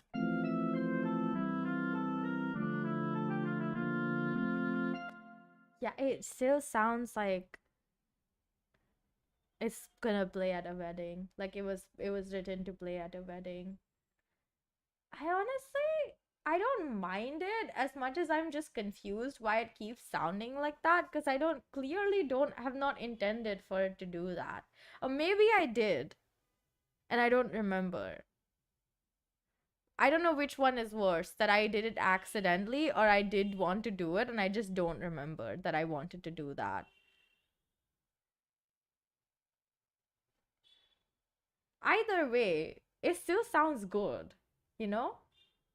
It sounds kind of like, I would still say church music more than wedding music, but that's just because a lot of the church music you hear is like not in like a soul and hymn sort of thing, but just like, oh, it sounds kind of similar to what you would hear when you're like thinking holy, but not holy shit, just like holy, like angel, like oh my god, like oh god, I am praying, or there's somebody who's talking about religious things to me instead of romancing me and giving me like the giving using the riz, they're giving religious riz, they're giving I'm a pastor. Maybe they are giving I'm a pastor. Is that, I feel like that would be a funny name for this one. I am a pastor. Or I am a revenant. Or I'm the Pope. I'm the Pope is the funniest, I would say. Like, I would want to laugh if I heard that as a name. So, I feel like we could name it I'm the Pope. That is so hilarious of me. I'm so funny. Wow. You know, I just I just don't know. I just realized there's like so much stuff missing from this that it's not gonna end at me just adding chords. I'm gonna have to add like rhythm and bass, like a percussion bass, so the rhythm section, and maybe more if I feel up to it. But adding chords is taking like the life out of me right now. This is why I don't like working on stuff that I've already done, like left behind. Like if I said I would work on it and it's not like, it's just like something I'm doing for fun and not doing for like a specific purpose, it's much harder for me to get back into the groove of what I was doing because I don't remember what my thought process was the whole time. Whatever shall I use here? Feel like we could go for like a CEG action. And then go to ACE. E, A, C. Maybe, just maybe, it'll sound good and then I will feel very accomplished with myself. And then I'll be like, oh my gosh, I'm so smart. Uh, what is this? EFEDCFAC? Isn't that what you're asking me to do? Did I do this on purpose to myself? Because sometimes I do think that. Like, that I just do things and then don't really explain it to my own head. Like, my brain is just like, you will understand in the future. And then I do. Because I know what my brain does. Oh. G. B. D. No. No, no, no. No, wait. Wait, huh?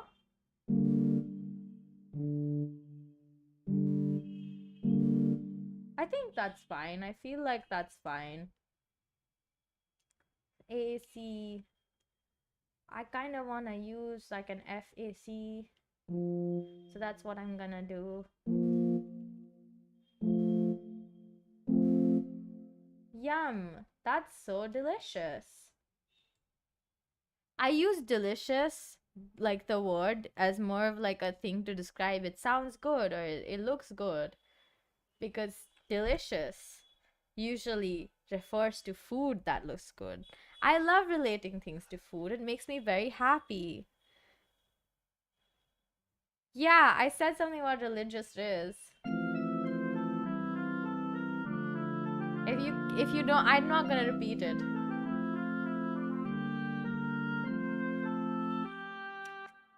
Yeah, let's go. I'm definitely gonna add an intro for this. That's like not starting with this melody. Oh my gosh. Okay, there's not a lot left. I can do this. 1, 2, 3, 4, 5 systems left. Wait, no, wait. 1, 2, 3, 4, and 5. Yeah, okay, 5 systems left. Okay, this is easy. This is easy. Easy peasy. Easy peasy, lemon squeezy. Let's do this. Haha. Oh, hey. Okay.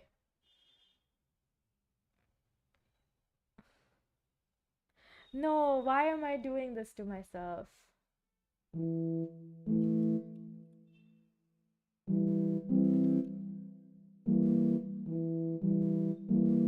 Yes, that. E, G. Okay, you know what? That didn't work out well. Ah, okay.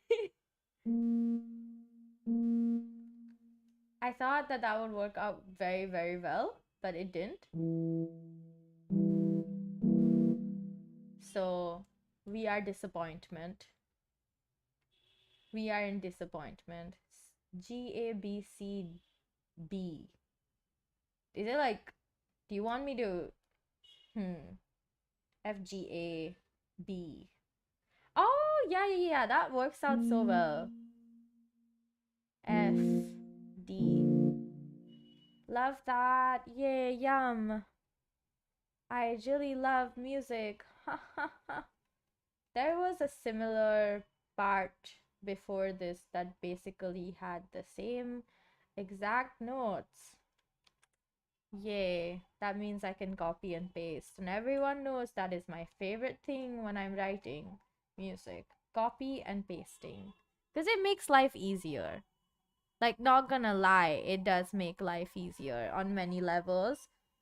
Like, you can just use the same stuff and it works out great.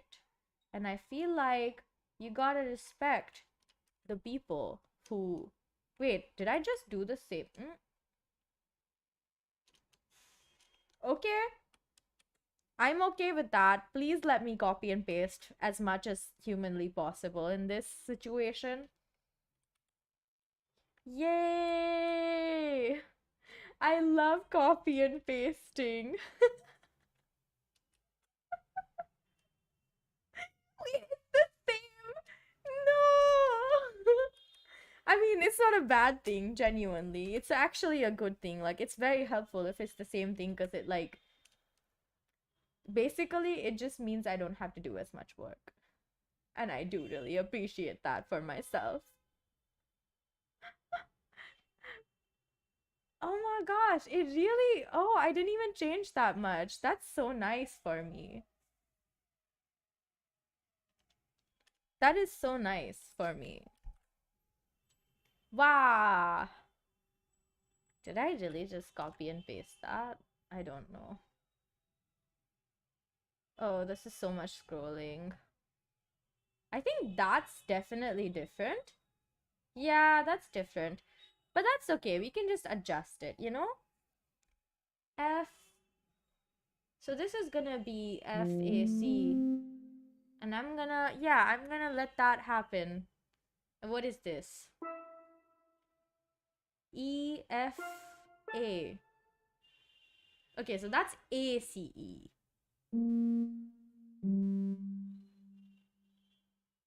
That's chill.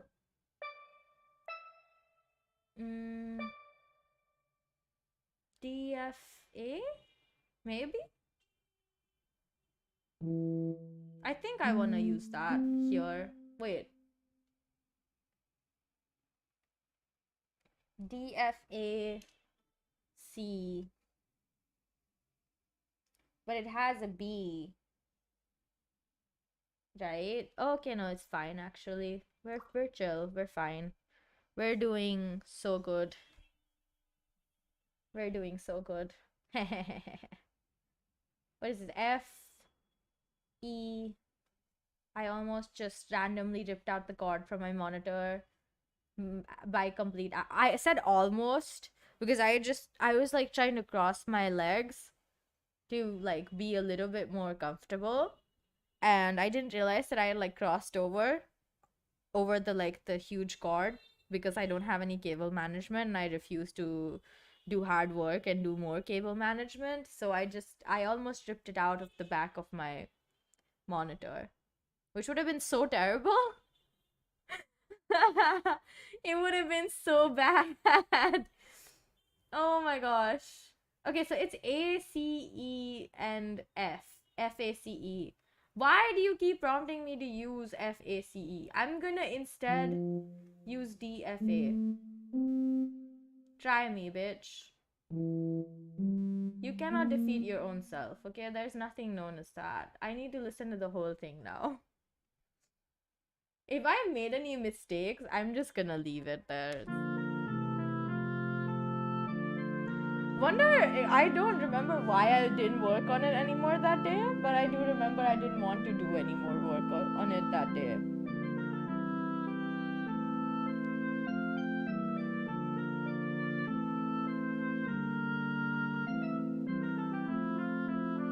Yeah, it really sounds like I'm a pope. That should be the name, genuinely. Is that a good name? I feel like that's a hilarious name. Hearing the name, you're like, just the name of this BGM is called I'm a Pope. I am the Pope. And it just sounds like what something you'd hear in a church.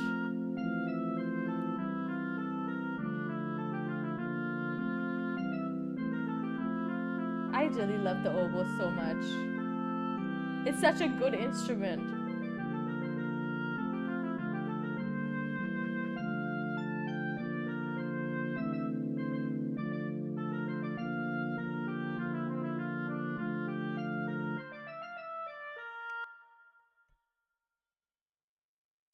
Oh my gosh.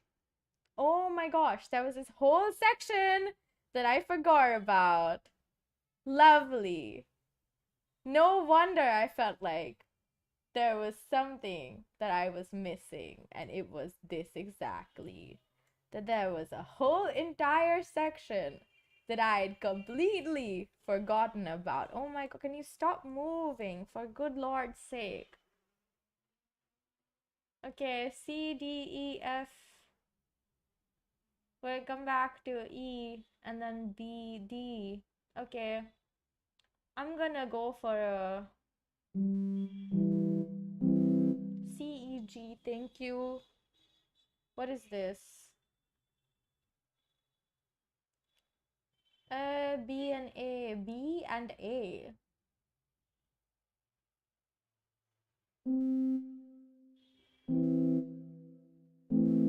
Okay, yeah, that's done. I'm gonna do D, F, A, D. Where are you? Because there's a C and a D, and that makes sense. I assure you, it makes sense if you know what I'm talking about. There's B, and so I'm just gonna go for a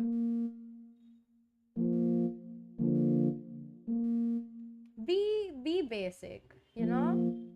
Sometimes not having complicated stuff makes your life less complicated. If you don't think I'm the Pope matches, what would you suggest? I'd love to know other people's thoughts. I mean, the names. I usually just let you guys decide on the names.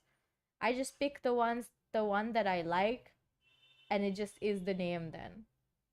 Feel like it makes sense, you know?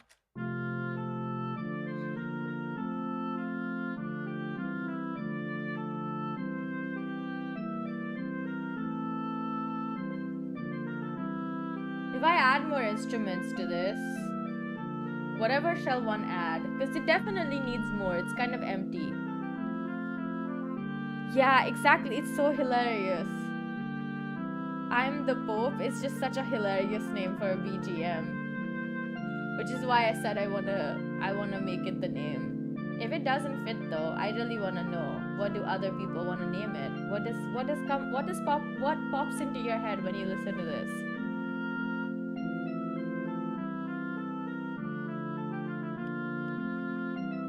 I really like the dissonance on there.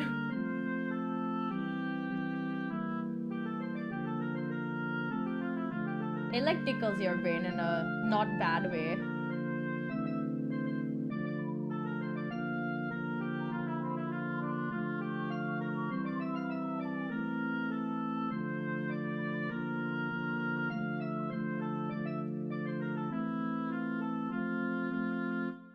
There's like so many areas where I could hear dissonance, and not all of them are intended, but I honestly don't want to fix it, so it's just gonna stay as is, okay?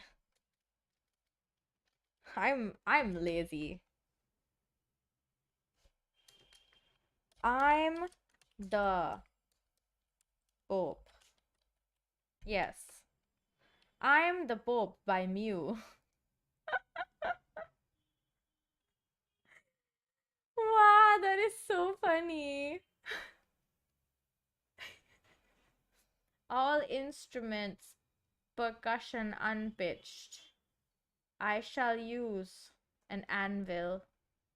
Because I don't remember what that sounds like, so I kind of want to remind myself. Oh, hey, actually, that is perfect. Wow.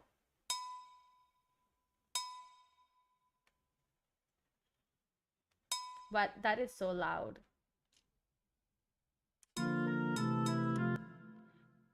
Maybe it's a bit too fast.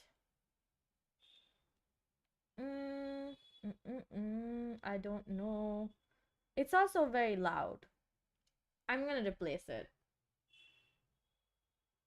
with a symbol. With a symbol. Maybe a symbol, not a symbol. It's not a symbol at all. Automobile brake drums. I don't remember seeing that this whole time. Now I'm curious to see what it sounds like, so I'm gonna.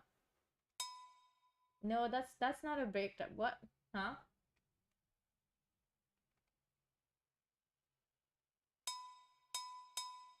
Yo, what's up?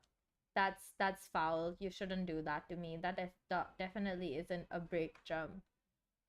What is the meaning of this?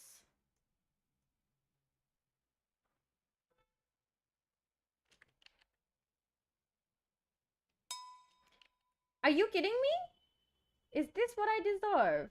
Oh, cancel. I'm gonna delete this. And I'm gonna add it again. Because I need to see what it sounds like. I'm now curious about the name itself.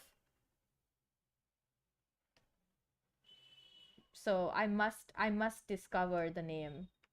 You know? Wait, no, it actually sounds like that? That that wasn't just a trick? That wasn't just a glitch?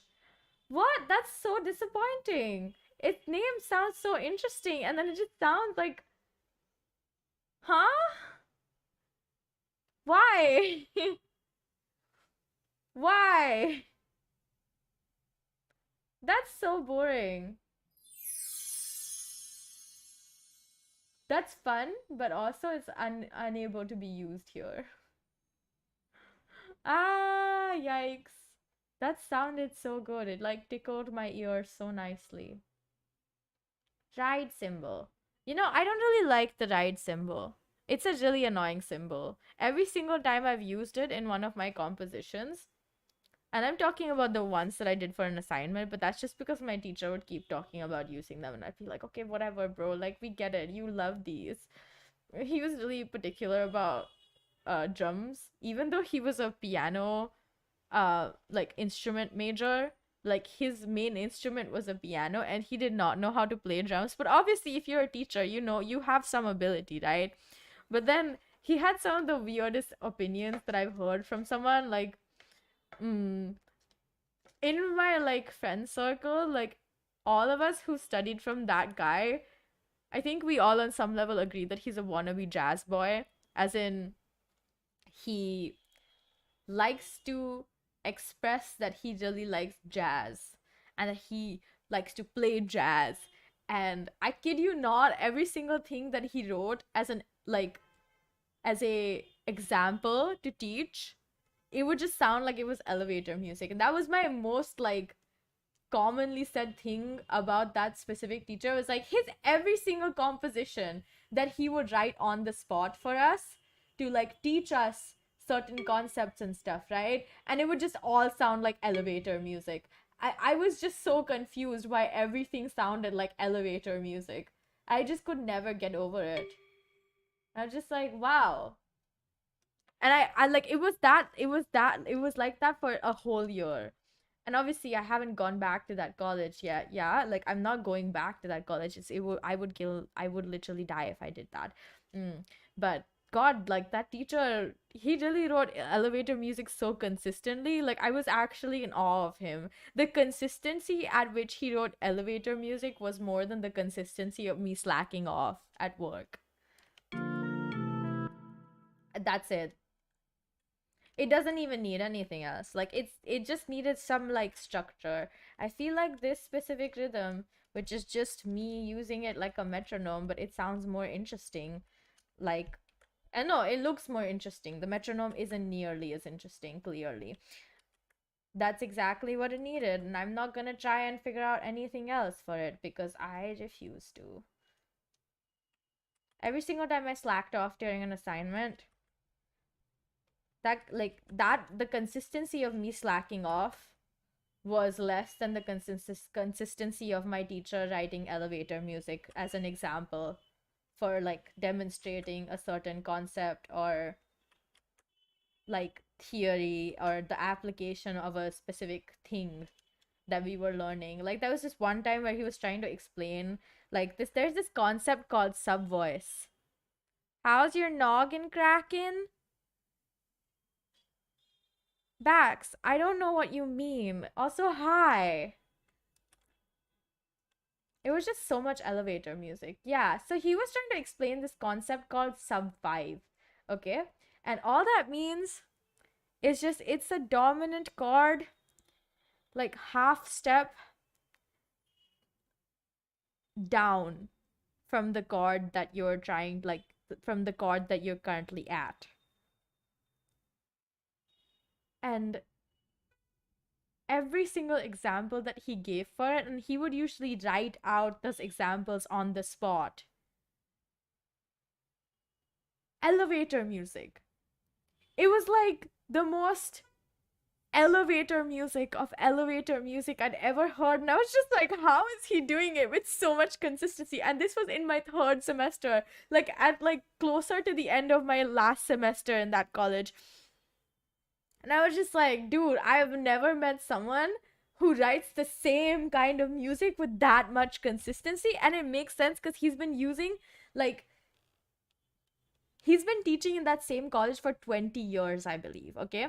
And according to everyone who's gone to that college, like not everyone, but at least like the few people that I do know, like people who are my juniors and people who are my seniors, and every single time we've talked about this specific teacher, and we're just like, and I just make that elevator music thing, and then they all agree because it's exactly what it sounds like. It's just, how's your head by now? My head has been fine. Um, 7 a.m. power nap sounds like such a good deed for you the day for yourself. Good job. Good on you. Take your nap and eat it too. You know?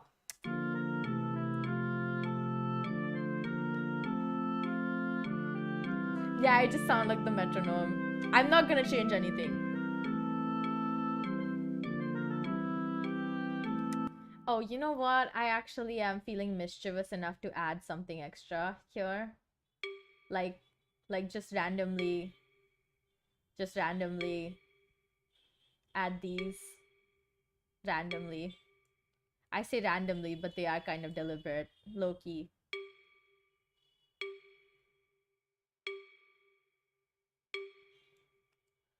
Lovely. I love this. Chaos is fueling my life so hard. Because you've been working a lot of time. I mean, my head is fine, I would say. I mean, like, I'm just confused because this is, like, not something that I was working. Like, this is not new. This is just an old thing that I'm finishing. But, I think it's going well. I feel like it's going really well. I think. I feel. I must say, I consider it to be going really well, but I might be wrong. And that's also fine. But instead, we're gonna listen to it not sound like a metronome because I added some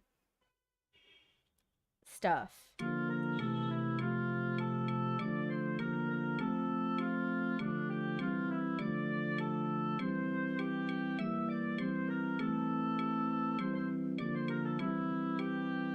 That's fun.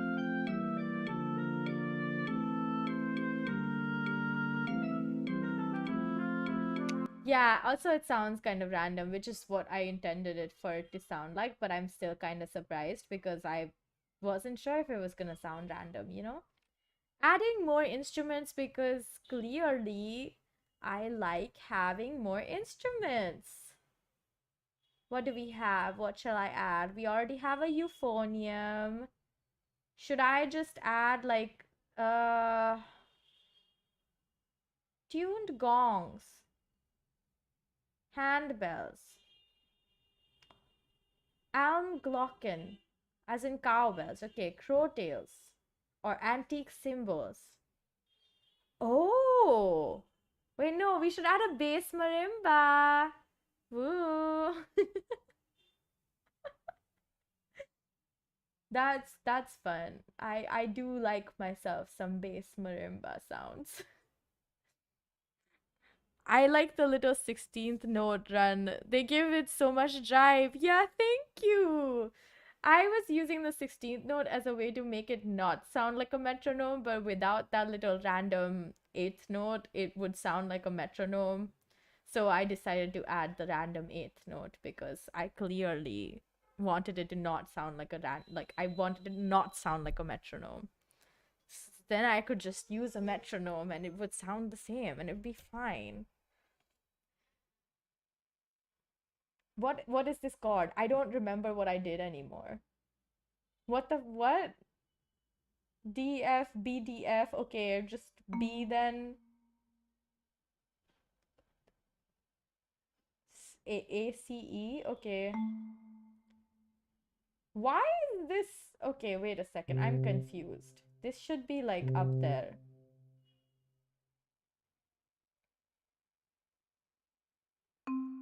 Yum. We love this, don't we? DFA. So D. But this one is going to be at the bottom. Because, yeah. I don't make the rules. No, I do make the rules, but I shall have you know that it sounds better like that. Also, because I just don't want to. I would tell you why. That's too high. So it's a lot more appropriate.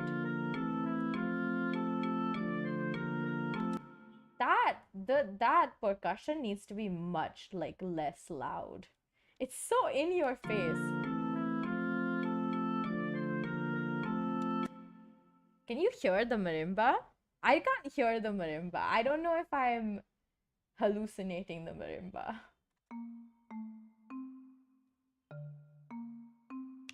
Oh, that's so cute. It's like its own little melody. But like, it sounds really nice.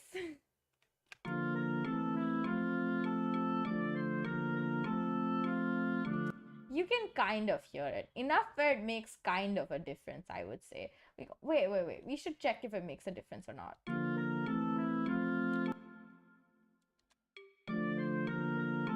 Okay, I don't think it makes a difference whether it's there or not. We might have to change the instrument on this to something that is actually gonna give it like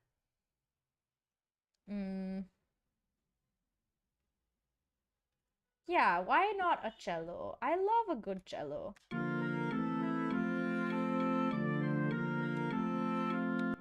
Okay, I was wrong. The cello doesn't make any sense here. It just sounds kind of really random. Really weird too.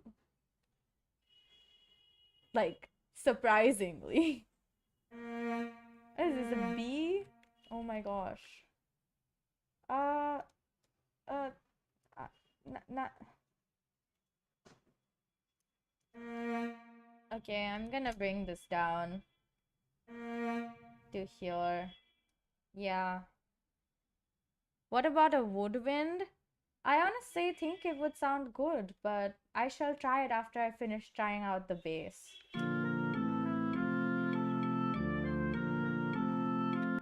Okay, that adds some depth, but I'm not convinced.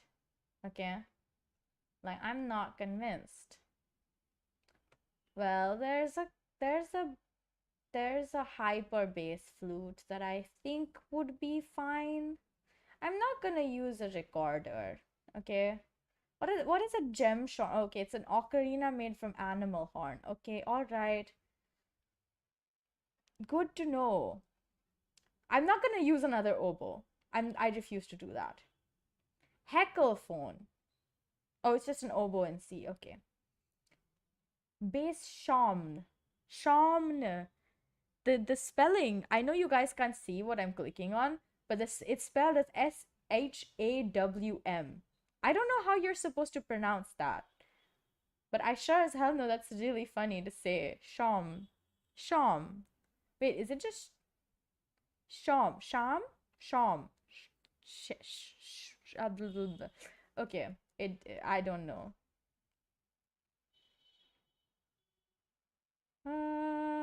There's so many options. I shall just go for orchestral. Woodwinds. Shall we try a bassoon? Those are always fun.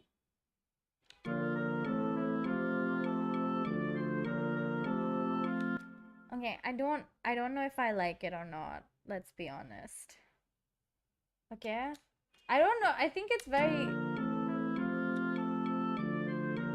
with the volume lower, it's less like in your face, but it is still quite audible. I'm not sure if I like it that big or not. I wanted something more subtle that just adds like some support and depth and not whatever is happening because I don't know what's happening. I was wrong. A saxophone was definitely a bad idea. All instruments back to woodwinds. Shall we try that hyper bass flute? I'm curious of what it sounds like, you know? Okay, so it goes down here. I can't hear it.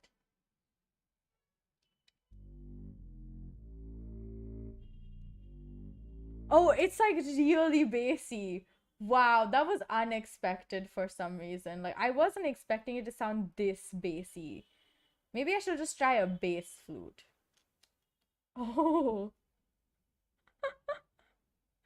what the heck? Why does it keep like switching octaves? Please just let me.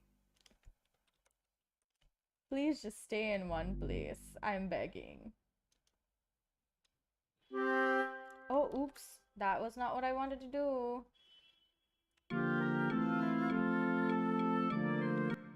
Again, everything sounds way too loud and way too much in your face. And even, I'm sure, even if I reduce the volume, it's still gonna be really like something that can be heard. Oh, this is so sad. Dang it. This is so sad. I feel like I could try like a an octo bass. Oh, lovely. You're doing it again. Let's try that, shall we? It's still too like out of range, which is really weird. So maybe I just move it down here instead.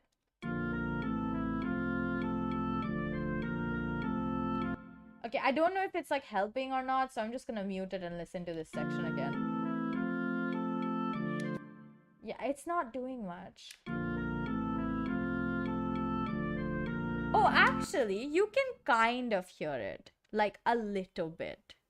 Like, it's not doing much to make itself part of anything, but you can kind of hear it. Wow, that is so low. Okay, maybe we try that.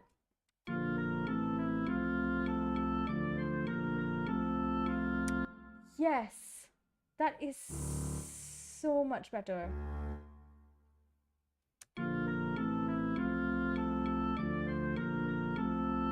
Yeah, I like that way more. Actually, we're gonna use the octave. I think that would be good here. What is this? D, F, A. Okay, D here. A, C, E. No, wait, no. Wait, no. It's just C, E, G. Wow. Oh, wow. Look at me using the same exact chord twice in a row. And then again. And literally again. What?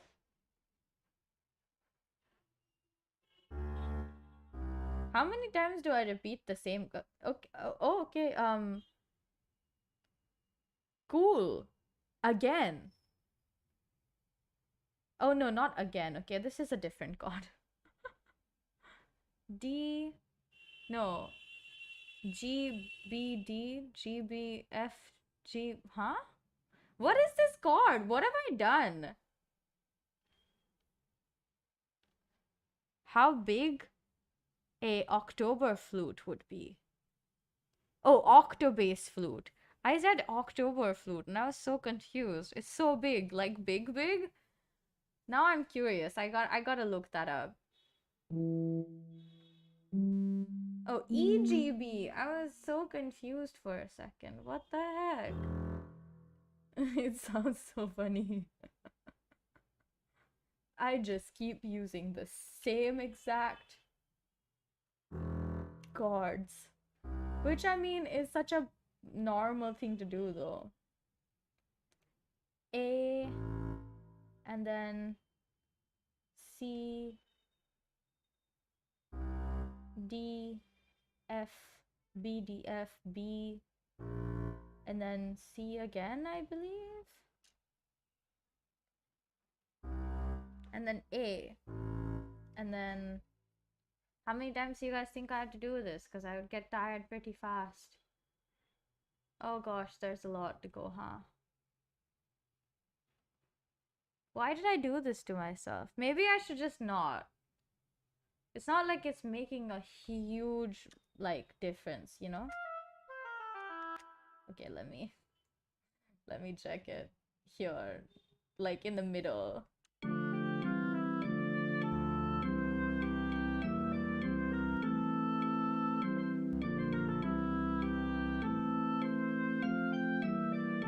Okay, I believe it's not adding much, not gonna lie.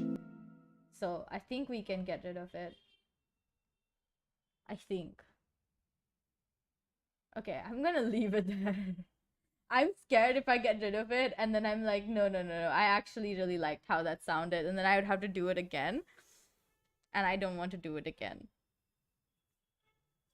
I don't want to. Yeah. I'm gonna say this is done. Yeah. You know, it doesn't need much else. You know what? I kind of wanna I wanna try something. Wait a second. It might be a bad idea, but I wanna see how it sounds like. Right? Like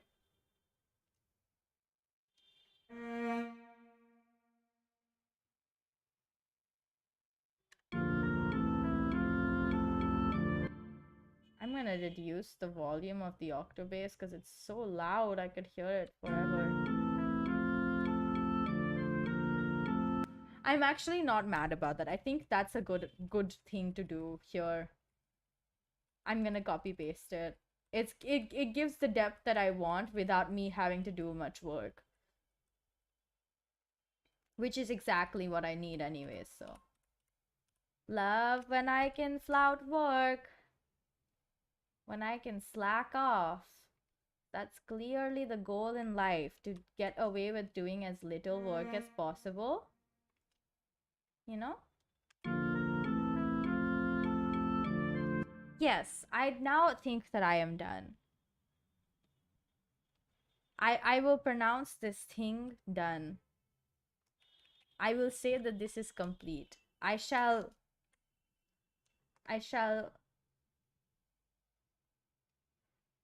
call it I'm the Pope, because that's already the name. Okay, we listen to it and we loop it to see how it sounds, right? If we loop it. I also wanted to add an intro, but I don't think I'm gonna do that anymore. At least not right now.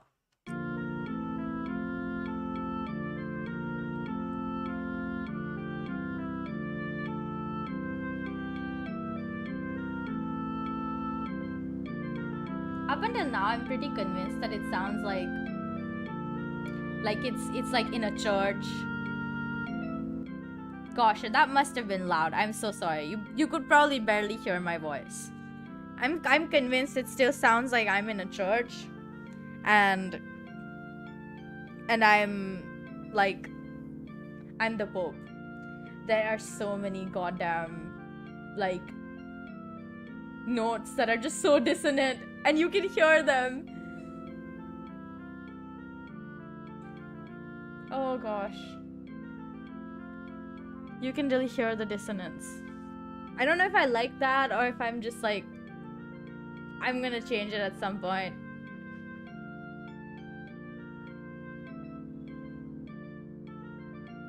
Okay, this is definitely not done. I'm gonna have to fix every single little thing of it.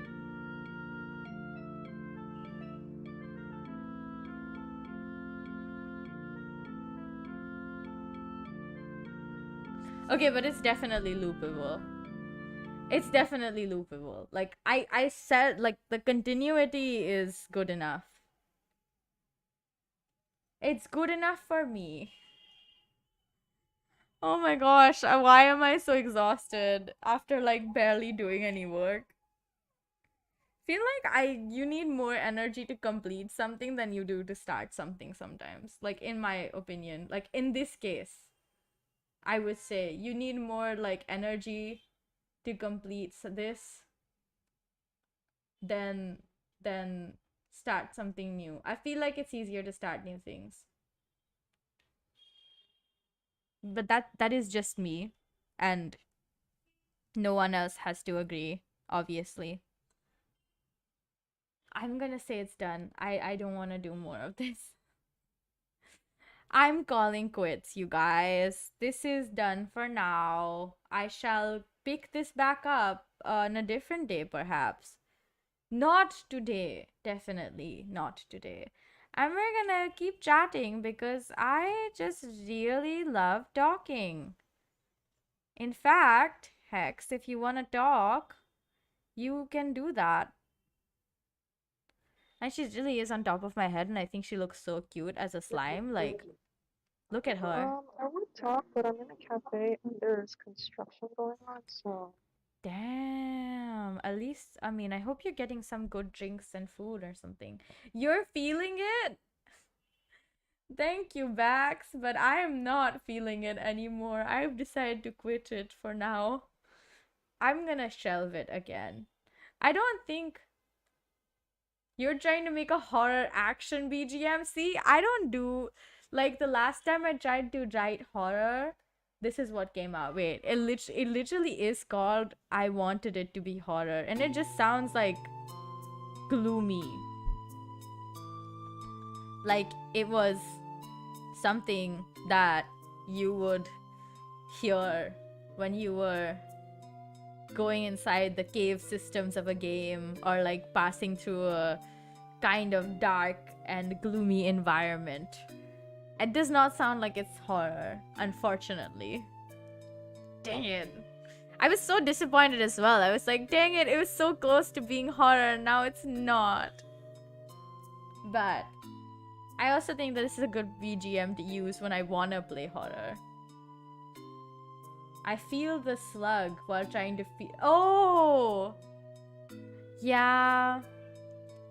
Yeah, I completely understand. I'm gonna stop playing that because, wow, that is so distracting, especially when it's so loud. Gonna go back to Lavender Dreams. At some point, I swear, I'm gonna put these BGMs on Ko-Fi, okay? Like, I'm still working on it. But yeah, it is so hard to finish things. It's so hard to finish something. Gosh. Like, for me, like, if it's something that I really like doing, like writing music, right? If I start and I finish it in the same time, like, I know it's gonna finish there. And I don't feel as much, like, drag on my soul. But when I left it, like, when I left the fifth one, when I left I'm the Pope, I was sure I'm never getting back to it. Like, I said I would at some point, and I clearly did come back to it, but, like, I didn't want to. At some point, I was just like, okay, it's just gonna stay unfinished. Like, whatever. Like, it's just gonna be a work in progress forever, you know? The kind of thing that you expect to happen would happen, which is just, it would just be forgotten. Kind of glad that I basically finished it. I'm sure I can fix the other problems that it has, but just not right now because I'm not feeling the vibes anymore. It's just not worth the brain power right now. Also, horror action BGM sounds like the hardest thing in my life. And like, I love horror, but like, making content related to horror is so hard. Like, when I think of like trying to make a BGM that sounds like it's from like it's horror, it gives like, oh my gosh, fear vibes. I don't know how people write that. Like, I don't know how you make a good horror BGM, like a good horror composition that sounds scary, that you hear and you're like, oh my gosh, that is definitely horror. For me, I think a lot of it just comes out gloomy rather than horror. I can make things sound sad. I don't know if I can make them sound horror. The last time I tried, obviously, I just told you guys, like, it came out as just, like, gloomy and not really horror. It didn't give the feeling that it was, like, I wanted it to give, which was, like, horror. But I'm also not sure what makes a good horror BGM a good horror BGM. Like, music aside, what is giving it the scary feeling? You know? If I also really want a horror BGM so that at some point I can use it and just be scary. Because that's funny, you know? Oh, yeah, that makes sense. I feel like horror needs to be a little bit more slow and deliberate, which action is usually like quite punchy and in your face, and it can't, like, it's hard to like get the right balance with both, right? I get what you mean. I don't think I can give suggestions because I have no idea what it sounds like.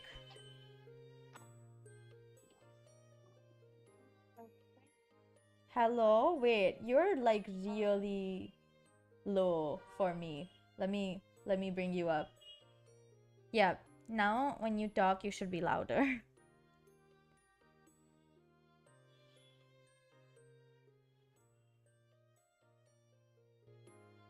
Hex? If you're saying something, I can't hear you.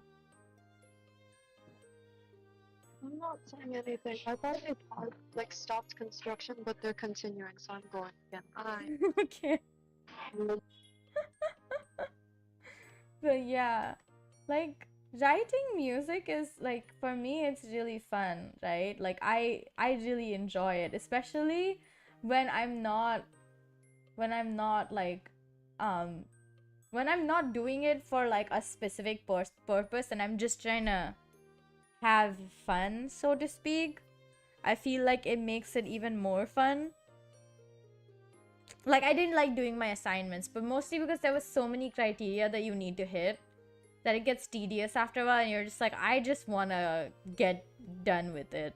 But one of the things that you get graded on is like how musical it is, like if your musicality, like if you as a musician are doing the thing that musicians are required to do, which is to make it sound musical.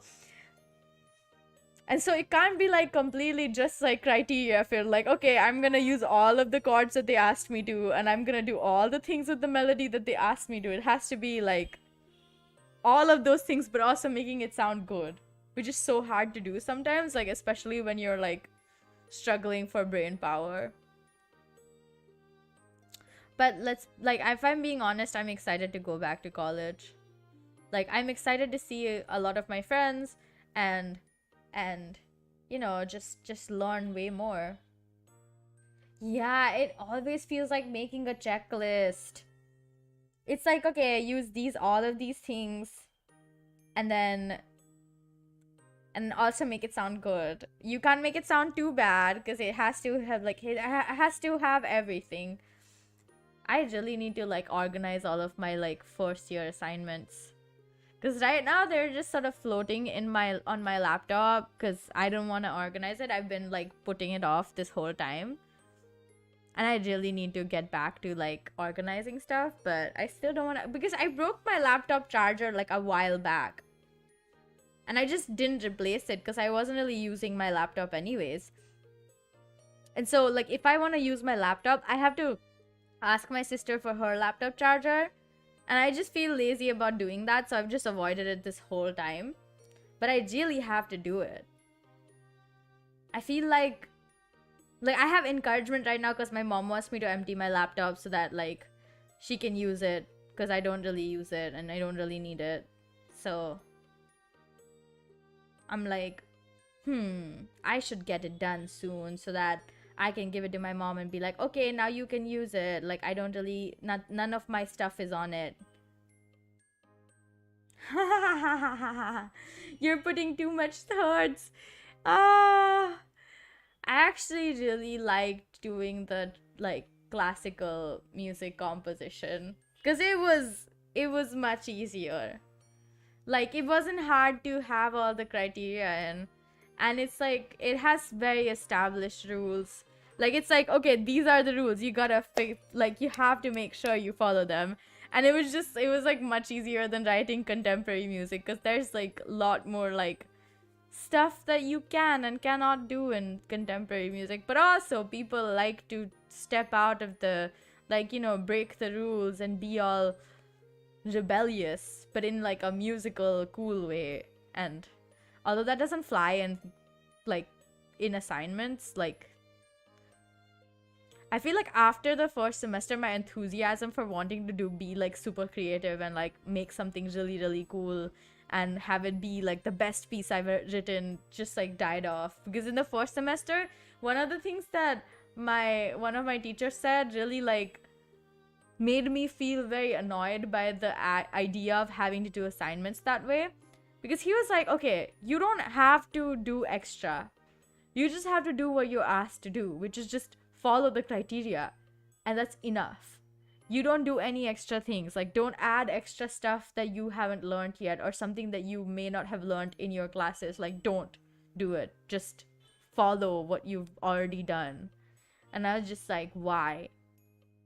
I wanna be creative. I wanna do the extra work. I wanna like add interest and whatever. And I was just like, now I don't wanna do it. And I submitted like the bare minimum, which was just like giving the melody with like the chords playing in the background. And that was it. That was all I did. Even though for some of the classes, the teachers were like, it would be nice if you guys like added some extra instrumentation. And I was just like, nope. I'm not doing it. I don't care what you're asking me to do. I'm just not gonna do it. Like, you don't want me to do extra stuff. It doesn't say it in the it doesn't say it in the project criteria that I have to add extra instrumentation, that I get graded for how much instrumentation I'm putting. So I would just do the bare minimum because I was like low-key being petty and taking revenge on society. In this case, the society inside my college. I still think I made like okay, decent pieces. They were like enough to get pass and get like a decent-ish grade. But definitely not enough to make me interested in writing more stuff like that. Which I feel like is a shame, because like it's such a good place to experiment, right? Like that's the only place that in your life, in your career, that you're probably gonna get to experiment the most.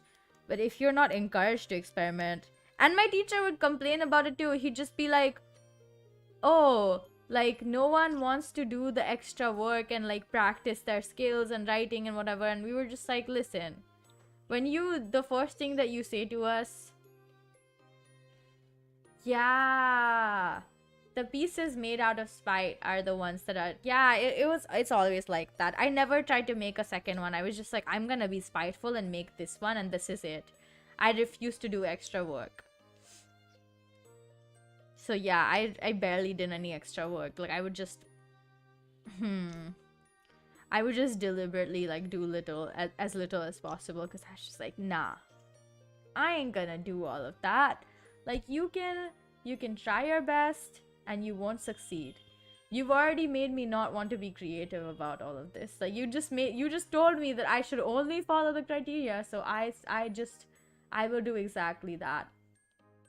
feel like that made a lot of things easier, but also harder, because like it's harder to make things sound good when you're barely trying, you know? Like when you're not even trying to make it sound good, like it's much harder to make it sound good. Like you just want to fulfill the mission that you've been asked to do, and it's like such an annoying side quest that you're just like, listen, I'm gonna do the bare minimum, but suddenly they're like, no, it has to be good, and you're just like, why? I already did the bare minimum. Why do you want it to be like, why do you want me to do extra things? Just like the criteria. I hated it. I hated the amount of stuff that they made us do. Plus, like, so the thing is, right, the college that I went to, their course that I was taking, it was like a really intensive one. You were like expected to learn new things every single week. You were and retain the things, and you had like a bajillion classes every single semester, and the semesters were tiny, and you'd have exams every 2 weeks, assignments to submit every 2 weeks, and a bunch of extra stuff that you didn't really want to do in the first place, but you had to do. Like there would be this like mandatory performance that you don't really get any credits for. You just have to do it. It's like a graduation requirement, but you don't really get anything out of it. I would say like I guess the one thing that you do get out of it was like the practice of being on stage, or like having to arrange your own music and figure out and like coordinate and be a brand director and stuff like that. But like, okay, it matters, but like, does it?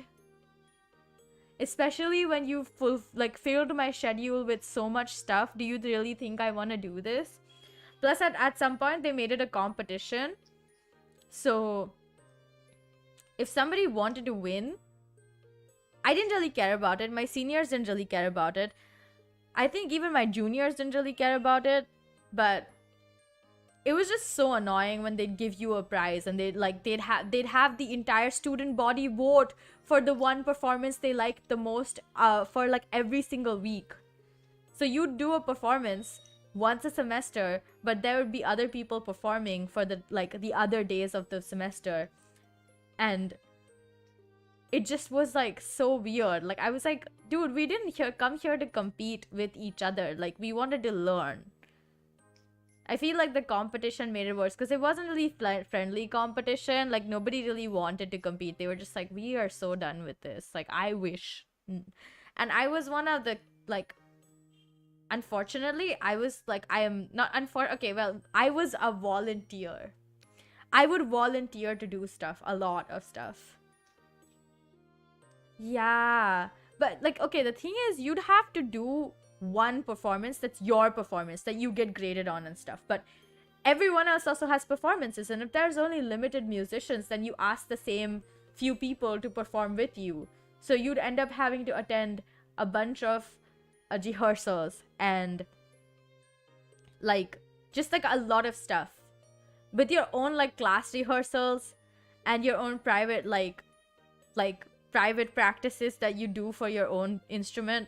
Like for me, I would have to like go and do private practice for my voice, and like practice like the pieces that I was going to do for the exam, practice like basic stuff like scales and chords and stuff, and like also practice all the stuff for my performance class, and then also practice like the song that I would decide to do for my own performance that is not graded, that's just like supposed to be experience, but is it really? But yeah,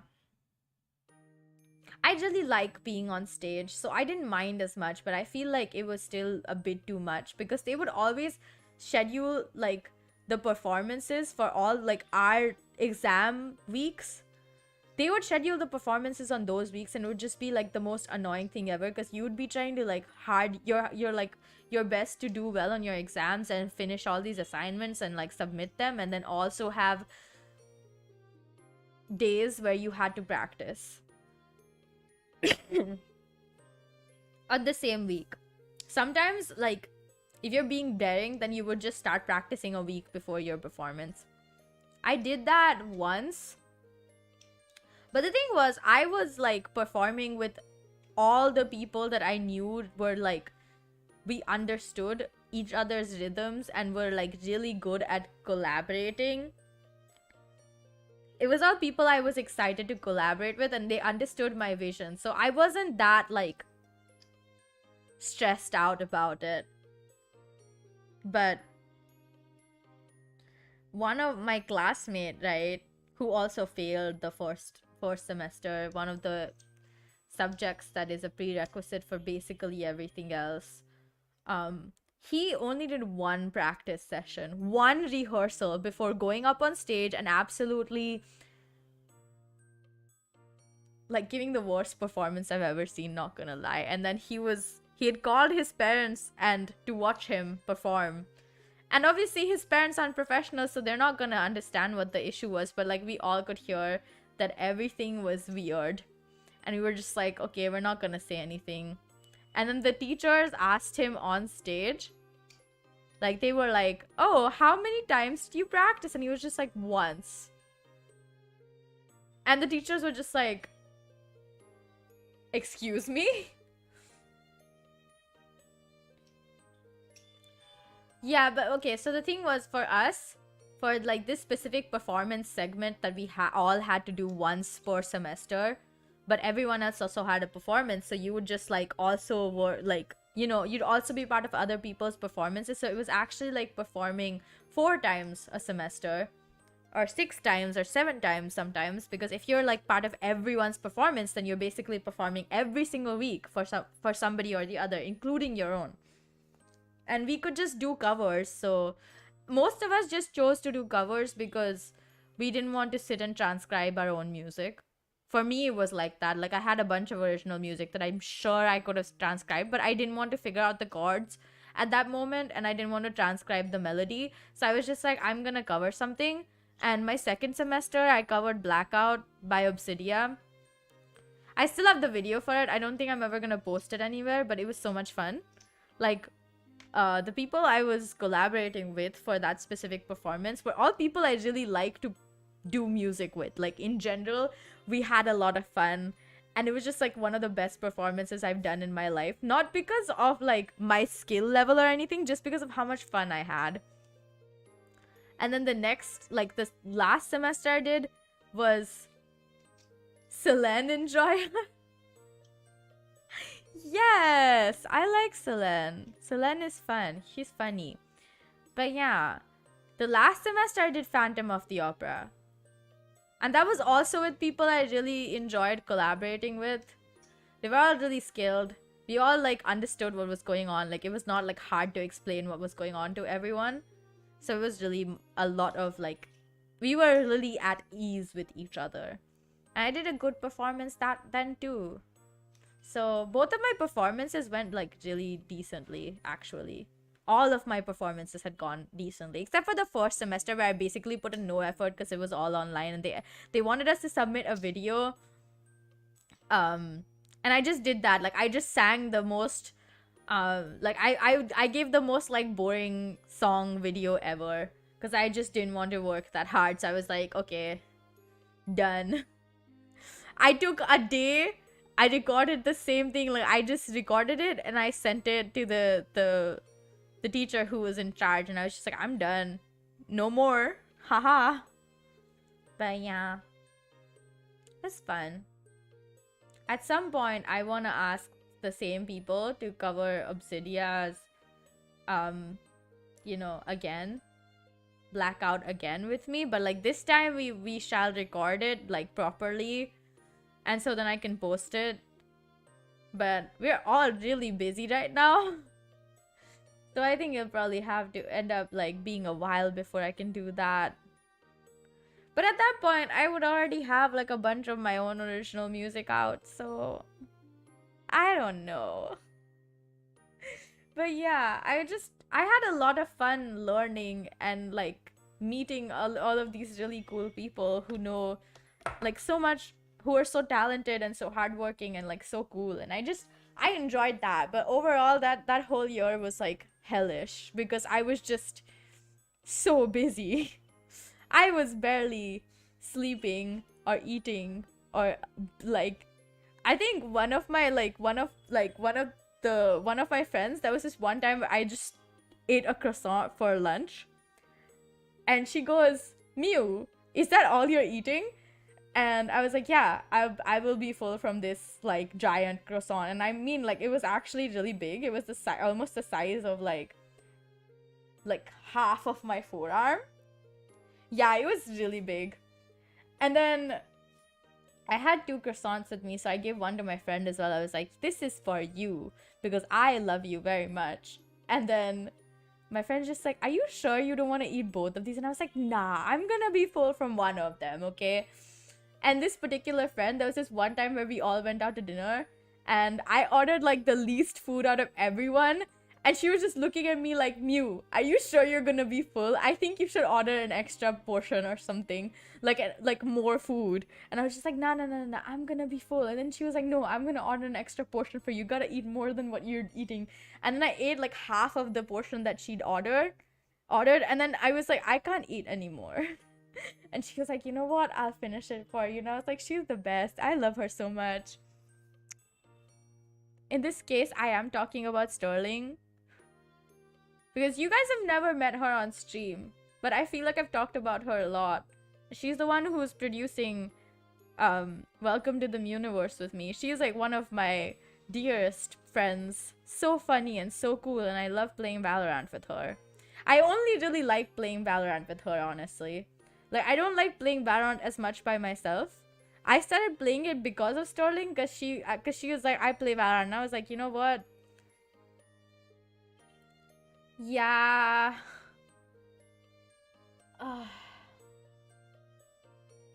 It was so, like, it wasn't even that much food, not gonna lie. But then she still offered to finish it, and I was so grateful because I didn't want to waste any food, but I definitely couldn't eat anymore. She didn't really buy it for me, but she was like, you should eat more. You didn't even eat that much the whole day. Cause the like our lunch times would end up being like similar. And there was this one time where she saw me bring like the tiniest box that just had like bread in it. And she was just like, is that all you're having for lunch? And I was like, yeah, this is so much food. And she's like, no, it's not. You're insane if you think that's so much food. And I was just like, no. You see, this is like, this has hash browns and cheese in it. Like, it's just packed down because I didn't have a bigger box. But it was still just one sandwich. And I only ate that for lunch. And there were some days where I just wouldn't have lunch because I didn't have time or couldn't find any food. And I just would just ignore lunch. And I wouldn't have any... sometimes I would just also forget about dinner, and I didn't really usually I wouldn't even get any breakfast, so I would basically eat nothing for the whole day and then go home and and sometimes eat at the restaurant near my house, or go up and eat something at 2 a.m. in the morning because I was still awake trying to finish assignments or practicing. Either way, it was still a lot of fun because my flatmates were really cool and we would go out to eat all the time, especially if we were getting home, going home together, or knew that we would all be home at the same time or something, because there were 2 of my flatmates were also in the same college, so we'd end up commuting quite a bit. Except I would walk every single time that we wouldn't commute together. I would just walk to college. And they didn't want to do that. And I was like, you guys don't understand. This is the best walk. It's 1 hour of peaceful brain chilling time. If you walk with someone else, the time would go even faster. But they were just like, no. Mew, you're insane. You're insane for walking to college every single day. For the 4th semester, for sure. I walked to college every single day for the 4th semester. If I couldn't walk, I would take a cab. But I was basically walking every single day. And I had so much fun with that. I kind of miss that. I really miss that so much. I miss walking to college. Because it was really hot, but I got so used to it so quickly. But then again, next year I'm gonna be walking again, because the college that I'm going to next year is basically spread all over the city. So, and it's very walkable, so... I'm excited. My friends are excited to see me. I'm excited to see them. Yeah. All in all, life is going great, you guys. Except for me getting sick. Which, okay, brings me back to my stomachache, right? See, like yesterday, I avoided eating anything that could possibly stimulate my stomach into going into a frenzy because my stomach was hurting so badly. And I don't even know why. Like, I didn't eat anything that was like particularly like old food or any of that stuff. Like, I hadn't eaten anything from outside either, so it was not like I was like suddenly getting food poisoning. So it was just like a random bout, like a random stomachache that just sort of made my whole day so weird. And this morning I woke up and I was like, no stomachache, let's go. And I ate food and everything is fine, right? But I called my mom at like 9 a.m. or something and I was like, okay, so my stomachache is gone. I feel way better than yesterday. And she was like, no, but like don't eat anything that might stimulate your stomach because you should be careful today as well. And I was like, I was gonna do that anyways. But like I really started craving pizza after she said I should be careful. And I haven't gotten any pizza, so don't worry you guys. I'm not gonna go and pit myself accidentally. But I really can't stop thinking about getting a pizza and eating it. And I definitely can't. My snack that I'm gonna have after stream is 2 bananas. And I haven't had a banana in the longest time because I got over them after I had them for breakfast every single day of school. Like I would have 2 bananas or a single banana every single day before I went to school. And it got old after a while. I got tired of eating bananas. I haven't had a banana in forever because I've avoided them completely for the longest time. So I got so tired of them that I can't think of eating them. You've heard that competition to be a good musician is what causes art schools to put a lot of pressure. Okay, well, I mean, there's a lot of pressure that you have to put on yourself, but overall it's because there's a lot that you have to do. Like going to any art school isn't just learning that like one thing, it's learning a lot of things and combining it with other things and constantly having to do, like if you go to a really big school, like a really big art school, really big music school, you're gonna be expected to do gigs. You're gonna be expected to do other things outside of classes that involve music, that will help your career in the future. You're expected to go and enrich yourself with as much art as possible. So you're basically expected to do more than you need to. Yeah. You're supposed to network while learning. And it's not even like that you're learning one thing, right? Like it's not just one specific thing and then you learn that and that's done and dusted. Like I said, like I was doing like I think a single semester for me in my first year was like 10 subjects. And that was like for my first year. 10 subjects is a lot. I was basically in college all day. And the course I was in is known to be like intense and it's very like hard, and you're not expected to network while doing it because you're expected to go to a bigger college after you do that first like 1 year course, because it's like a foundational course. So you're supposed to be networking in the next college that you go to, but like you make a lot of friends in your first year. You like learn a lot of stuff with people and you end up spending a lot of time with the same people, and so you kind of get like a bond with them. But like in any art school you're expected to network a lot because if you're going to a big one you get a lot of connections attached to them that you should take advantage of while you can, and make your own relationships with a lot of people so that you can you can say that you have a good like a good web of connections. You're gonna have to put extra effort no matter what. Like in any sort of like creative school, your bread and butter is dependent on how many people you know on some level. Actually, that applies to almost all professions, but I think why it matters so much for music, and art and dance and theater is because a lot of the things that people look for are, they're gonna look for people that are familiar. They're gonna look for people who they know what they do. Like, the reason why I would choose somebody I know to work with than someone new is because I know exactly what like, I know their thought process, and I know how well they communicate with me. And having that connection helps in making something good out of the creativity, like out of what you're expecting to do.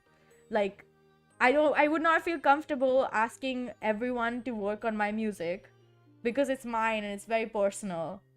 So I would want someone I trust to be able to work with me, and also trust that their skills are up to what I want in my work. And but like, yeah, and networking applies to all good colleges. Like, if you're going to college and not networking, you're definitely losing a lot of opportunities, okay? But like I said, it's really important in this field because a lot of the people that you want to work with end up being people you already know from like college, or you learned about them in college, or you got to know them through someone in college. Like, having those connections makes like a world of difference. There's like, I probably could ask a favor from my friend related to music because I know them so well, and that we're friends, or like even on a professional level we've worked together before, and so she knows my skills and I know her skills, but it's not the same. There's no interview, like Back said, there's no interview in art type jobs, like unless you're working for a corporation that you're gonna go to and you're gonna give them like an interview and they're gonna evaluate your skills or whatever. But like, people who know other people and can get, like, they have more connections are definitely gonna be given priority in any sphere, because you're valuable that way. You know a lot of people, your skills are up to the mark. Like, skill aside, you need to know a lot of stuff, you need to learn a lot of stuff, and you need to make friends with a lot of people. At least make connections. Plus, like, in a big college, um I would say they have the expectation um of you doing like a whole project between students that's outside of college classes. Plus, college classes already have, like, you are expected to do extra stuff for college classes. All the college classes, at least the college that I'm going to, I know that they're very well known for wanting students to be involved and getting students jobs and gigs and stuff while you're a student in their college. So if you don't make the extra effort of getting to know your teachers, the faculty, the staff, the students, you're not gonna get all of those interesting opportunities that will get you ahead in life. Like I said, like, if you're not networking in college, you're definitely missing out on a lot of opportunities. Like, again, obviously everyone's college life is different and they should do whatever they feel like is comfortable for them, but you're like, it's a good idea to network, but it's really especially important in any type of creative field, because like, a lot of the jobs that you get are through other people. Like, it's not as simple as, oh, I know that this person is skilled and they have this XYZ result, because music or any kind of art is really personal. So you don't want to share it with everyone in the world. Like, you don't want to let everyone in the world work on it. You're not gonna just let any old stranger come in and decide what's good or not, you know? For me, I don't want to share my music with everyone. Like, when it's in its raw form, when nothing has been done to it, it's like pulling out a piece of my soul and asking somebody to evaluate it. So that's like very personal, right? Like, you're not gonna expect everyone to be okay with seeing that. You're not gonna want everyone to see that. That's why I said I wouldn't trust everyone in my friend group with my music, because some people just, they wouldn't understand what's happening. Some people, our taste in music isn't compatible, And for some people like Sterling, I would say, on a like a very professional standpoint, she understands exactly what I am thinking. Not like exactly, but our communication is good enough where like our ideas and our thinking really converge in a good way. So when I'm like writing music and I ask her to work on it with me, I know exactly that, like, I know that we're gonna think in similar terms and that our crazy ideas are gonna work well together.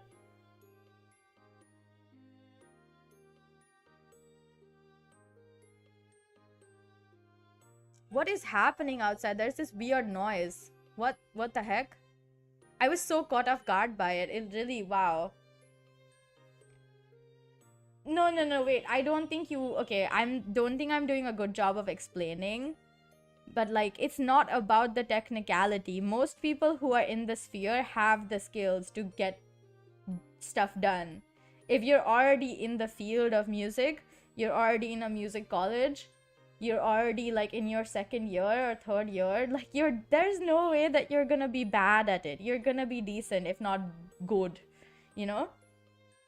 Because you are like constantly bombarded with more information, and you have to know, and you have to you have to like keep up. If you don't keep up, you fail. Like the standards are set very high, so if you can't even reach like the baseline for the standard, you're like not doing enough. And most people reach the baseline, because if you don't reach the baseline, you fail. Like, it's literally like that. Our cutoff is 60. Like, for me it was 60 out of 100, which is very high, you know. But yeah, like, it's not a lot. It's very personal for everyone. Music, any kind of art, like even just dancing, is still really personal. You're not gonna want to share everything you do with everyone, especially when it's just the back end stuff, like when it's on the development, like it's not completely done yet.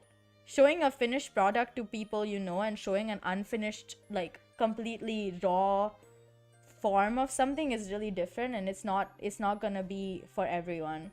You're not gonna want to share your like personality, because a lot of it, like, you're not gonna want to share your soul. Let's be honest, like, I really put my soul in my work. So when I show it to someone and it's not even completely done, like, it's like the base, the raw form of it. Like, for me, I would say it's just when I write down lyrics and I make the melody and then I just show it to someone. I'm not gonna show it to everyone. I wouldn't trust everyone with that, like, complete blank, that complete, like, a part of my soul like that. So having people you trust, like, professionally and also as people, it really helps to get those jobs. Like, in this case, I wouldn't want like some random stranger to work on my music no matter what. Plus, like, I trust what something, like, for me it's Sterling, right? Like, I have a lot of friends and I trust a lot of them, but the first person I would go to would be Sterling from a musical standpoint, because I think she's really talented and she knows what she's doing, and she's really hardworking, and she understands my ideas and vision, but also because she's really close to me and I really trust her with my soul. And that's very different to like asking somebody to work on a software, for an example. Right? If you know their skill is good, you're gonna give it to them and trust them. But it doesn't work like that in art, because it's very, very personal. It's very hard to like separate yourself from your art like that.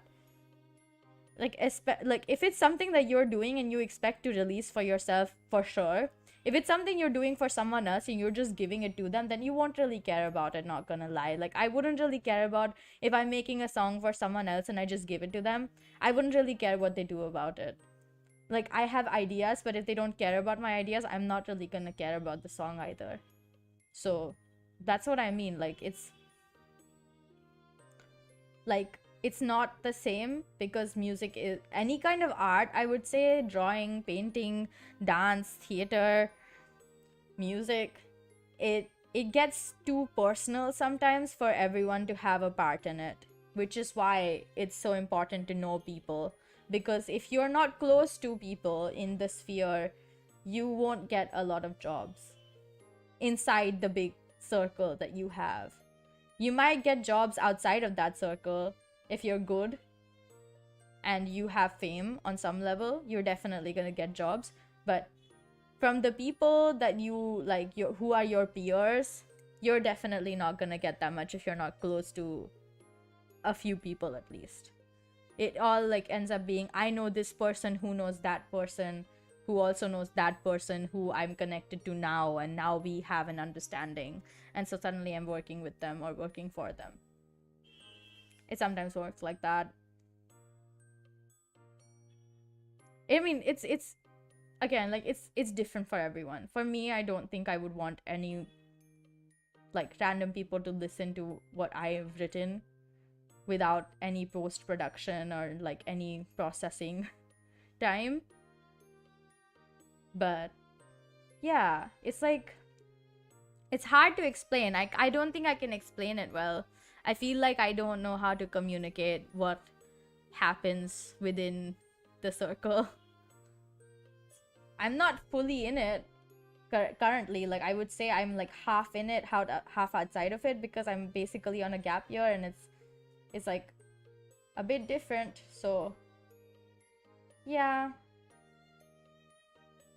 but yeah, it's like, it's still fun. I like it. I like music. I really like music.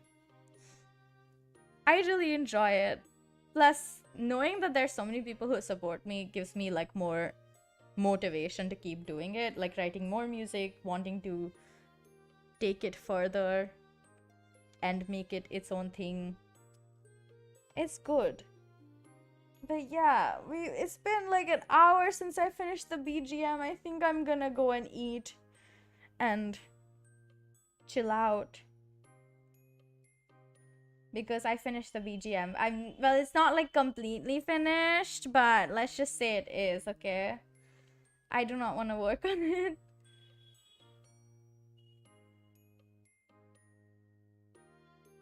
Oh my gosh. Crown, it's clearly not the same. Oh my gosh. I never said I don't care about other people. I said this is two different situations, and honestly, this is really out of context. I don't remember what I said that day, but like, I don't usually have a lot of expectations for people. And the people that I have expectations for, I usually know they will fulfill it. And we have good communication, so it's never really like, oh, they hurt me and I never told them about it, and then I'm gonna keep this hurt inside me forever and regret all of my life at all times. No one wants to live like that. But like, I'm talking about music and you're talking about people and feelings. Those are two different things, trust me. And I'm talking about like in a professional capacity, whether your skills are good or not. Like, obviously it matters, but it also matters how many people you know and how close you are to certain people in your circle, especially if you want to work with them.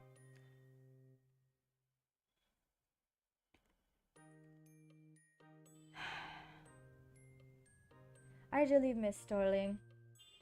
I'm gonna text her.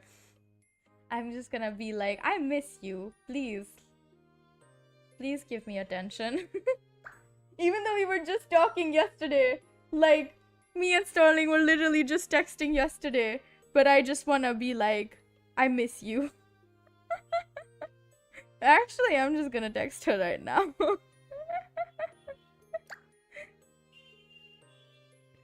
I miss you.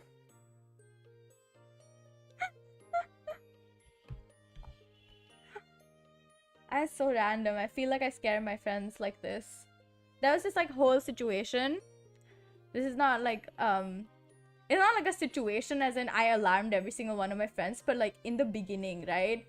No, in the beginning, as if I was just born. No. Like, there's this specific group of friends that I often like randomly tell them how much I love them and just start crying about it. I'm just like, I love you guys so much. Like, you guys are the light of my life.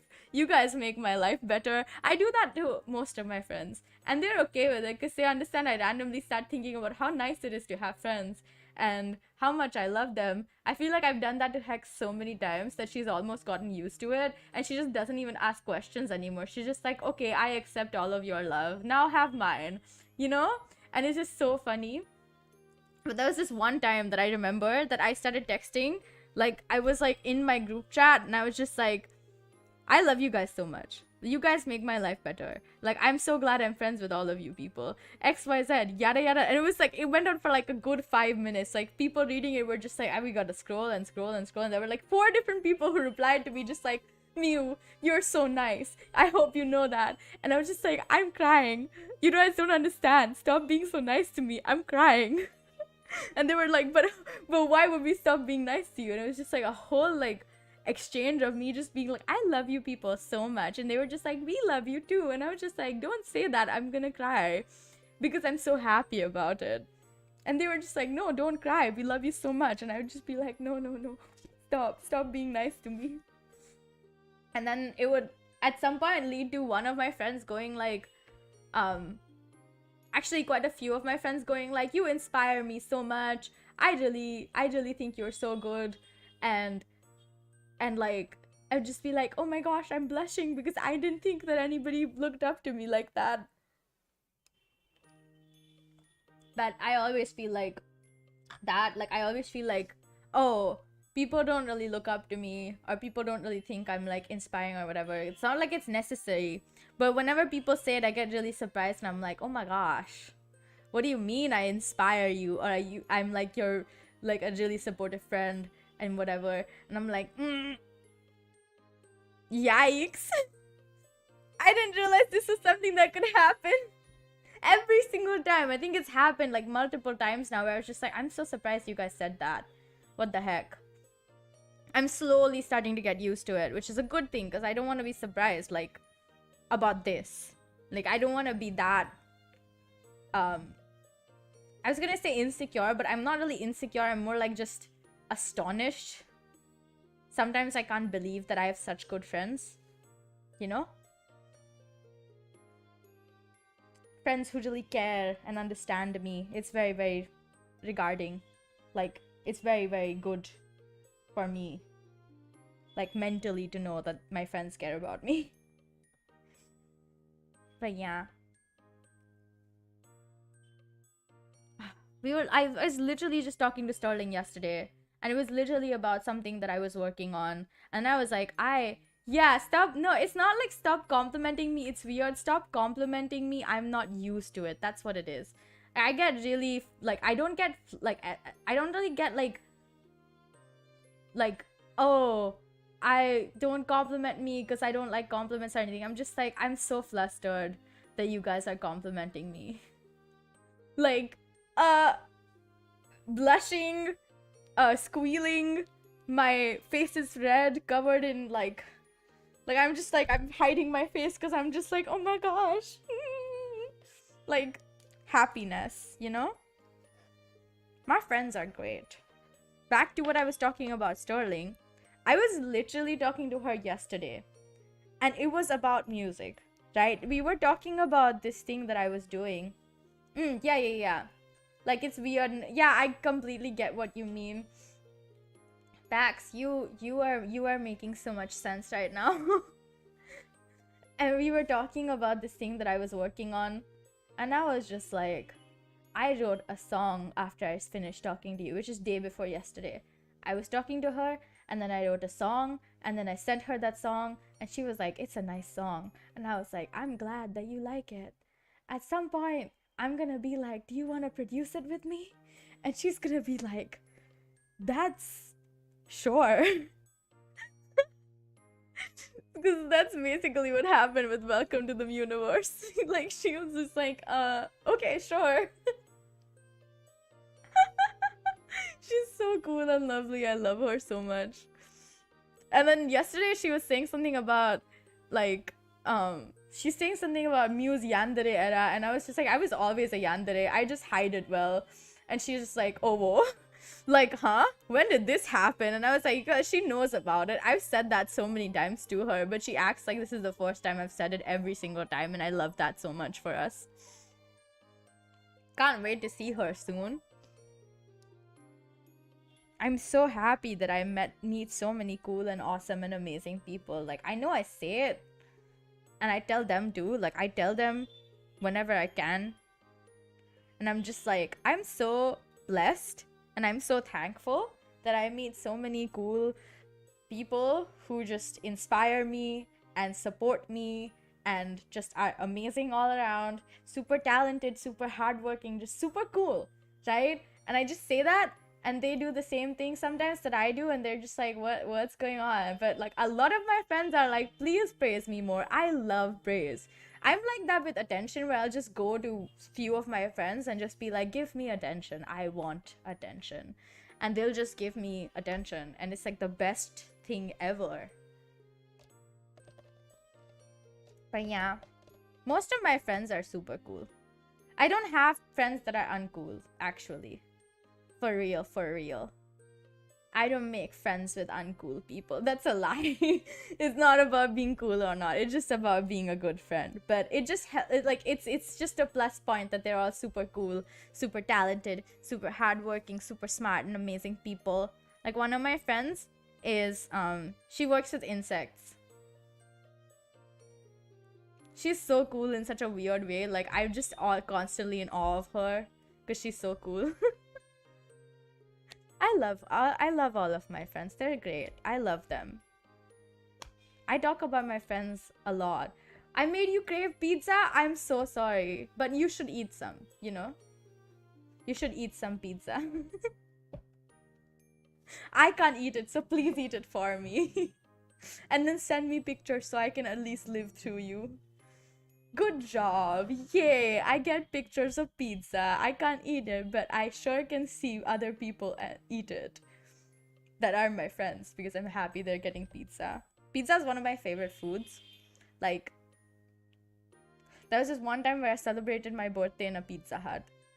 And I think it's one of my most memorable birthdays ever. Like, we went inside the Pizza Hut, and it's been like a while. Like, I think it was like when I was 8 or 9 years old or something. Oh, it doesn't matter. It's pizza. Like, pizza is pizza. It doesn't matter what kind of pizza it is. It's still pizza, okay? There was this one time where I had my birthday in a Pizza Hut, and it was like a very, very long time ago. And we went inside the Pizza Hut, and it was like lunchtime or something. And we went inside, and obviously the Pizza Hut people don't know it's my birthday, but they were singing happy birthday. And my mom literally at that exact second goes, oh my gosh, look, they already know that it's your birthday. You know? Like, look at this. Look at this. They already know it's your birthday. And then they sang happy birthday to me because they heard my mom say that. And I was so like, oh my gosh, wow, Pizza Hut people know my birthday completely by accident. And then I ate a bunch of pizza. And that was like last year for like the first 3 months. Actually, no, not last year, even way before last year. There was like this whole, like a few months where every single time we went out and we ended up at like the food court in a mall, I would just eat Pizza Hut. And my mom was like, you know, you've eaten pizza every single time you've gone out. Like, every single time that we went outside and we went to the mall, because that really is the only place to go out when you're in a city, not gonna lie. Well, not in any city, but in the city I live in currently, the mall is the only place you can go to. There really isn't much else to do. And I usually just go out to watch movies and like buy stuff, so I just end up at the mall anyways. But whenever I go to the mall, I usually end up getting Pizza Hut because it's like good pizza. You know? Like, I don't eat, like, there was a whole, I think, more than a few months where every single time we went out and we went to the mall, I would have pizza without fail. And I kid you not, I can't even finish a whole pizza. Like 4 slices, I can't finish it. But because it's like fresh and like hot and I'm so tempted, I would eat all of it and then like immediately be like, I'm so full. And honestly, if I have no cravings, and I can't figure out what to eat, I will always eat pizza. Like, it's my comfort meal, it's my like go-to meal, it's my meal when I don't know what to do, what to eat. It's so good. I love pizza. I feel like I don't say it enough, out loud. In my head, I always love pizza, but out loud, do I love pizza enough?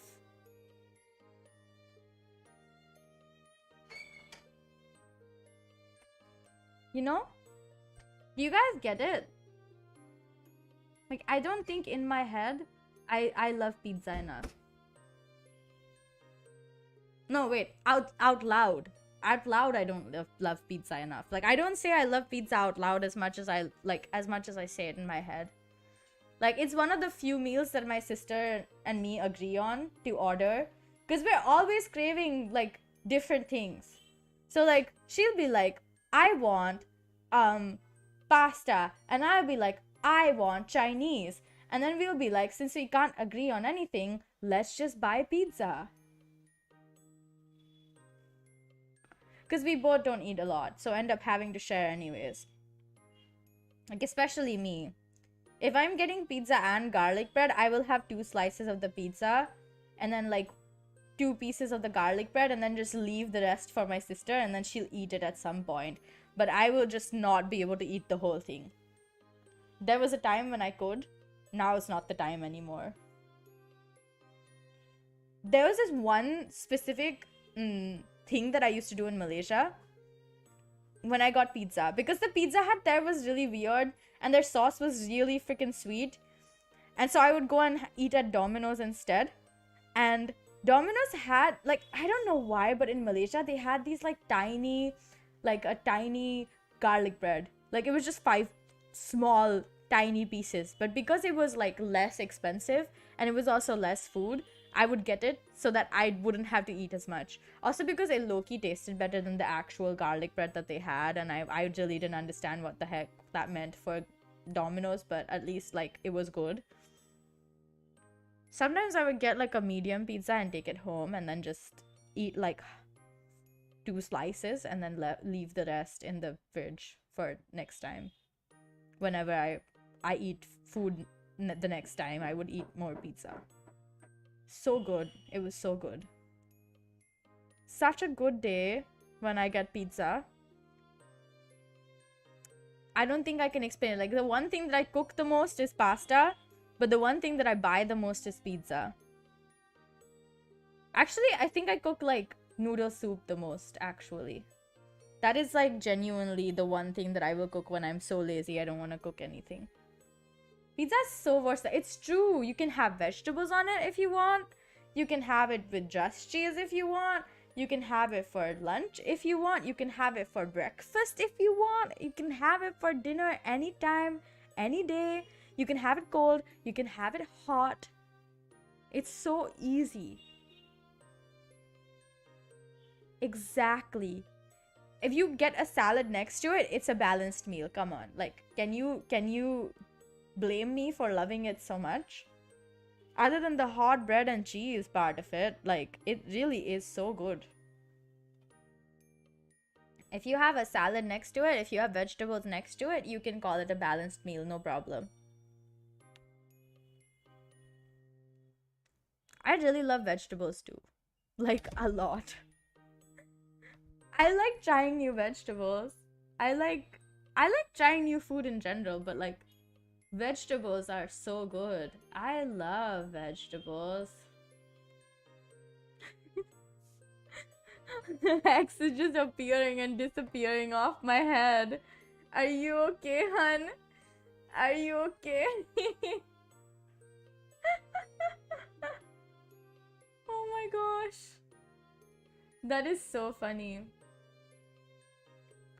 I feel you. I used to have a huge sweet tooth.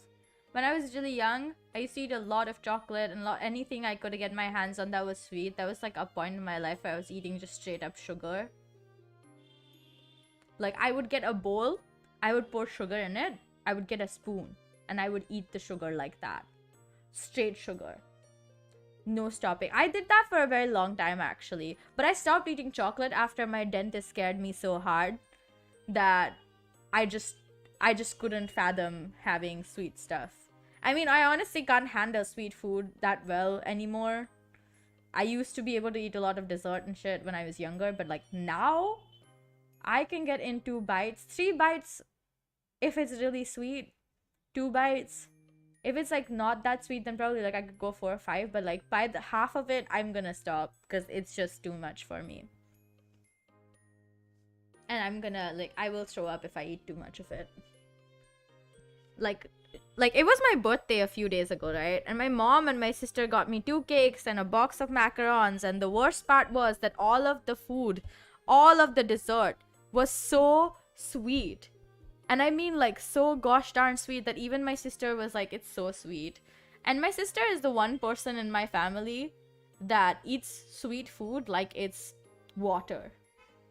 Like she can get through a whole huge ass chocolate bar in a few hours. Easy. There was a point of time where she was eating a chocolate bar every single day.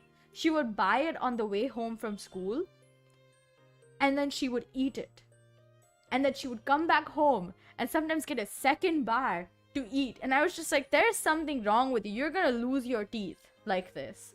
Your teeth are gonna go. Like, they're gone. And okay, the funny story is the way that my dentist scared me was I'd gotten a cavity and they had to like basically take the whole tooth out. So, right, like if you have a really bad cavity and they need to take the tooth out, usually they cut the tooth up and then take pieces of it out.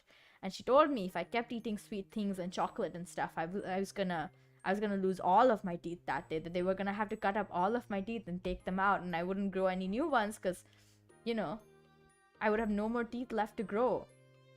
And I got so scared that I just stopped eating chocolate. And at that time, the funny thing is, my crush also didn't like chocolate. So I decided to tell everyone that I knew that it was not because of the dentist, but it was actually because I really liked my crush that I gave up chocolate for him. I think I said something like that to a lot of people. I think my friends thought I was crazy at that point. But it was funny to me because I stopped liking that guy quite like not a long time later. And then I was just like, then when my friends would say, oh yeah, you stopped eating chocolate for him, right? And I'd be like, no, actually it was because of the dentist. Because the dentist was like, if I eat more chocolate, I'm gonna get so many cavities that they're gonna have to pull all of my teeth out. You tried every Berlin from all the bakeries in the city? You are so dedicated. There was this one convenience store near my house that had fresh baked bread every single day. And if I went there early enough, I could get it when they just got it delivered. And I would get it when I was like leaving really early in the morning. It was so good. I really liked the bread from there. They had this like onion cheese bread that like the one thing of it, like the one portion of it would fill me up. So sometimes I would buy it and eat it as like lunch or breakfast, or sometimes I would buy it on the way home and eat it as like a snack before dinner, because I'd sometimes just stay I would just stay like at that convenience store for like 2 hours straight while coming back home, because it was like a very clean and nice, and it had free Wi-Fi, and it had nice AC too, and I would be able to sit there, use the free Wi-Fi to watch something on my iPad or read a book while I was like sipping on a drink or like eating bread. It was so good. I miss that bread so much, and they had such nice croissants too. They wouldn't get them every single day, but whenever they got them and I got my hands on them, I would eat it so fast because it was so flaky and buttery and delicious. Yummy. I miss croissants. It's not that I can't get them here, but they're just not as good, you know? Which is sad. Like, the dentist cop-out is such a 4D chess move. Yeah, but let's... Like, if I'm being honest, that was my actual reason anyways. Like, my actual reason was the dentist scared me. But, like, I didn't want to tell my friends that So I first used my crush as an excuse, and when I stopped liking my crush, I used my dentist as the actual reason. And I was like, yeah, you guys are wrong. I actually never said that. I gaslit them so hard. I was so good at gaslighting. I mean, I probably still am, but I just don't do it anymore. I just gaslit all of my friends, and I was like, nah, you guys don't remember, right? Dude, I clearly said it was my dentist, and it just happened to be a coincidence that my ex-crush also didn't like chocolate, you know?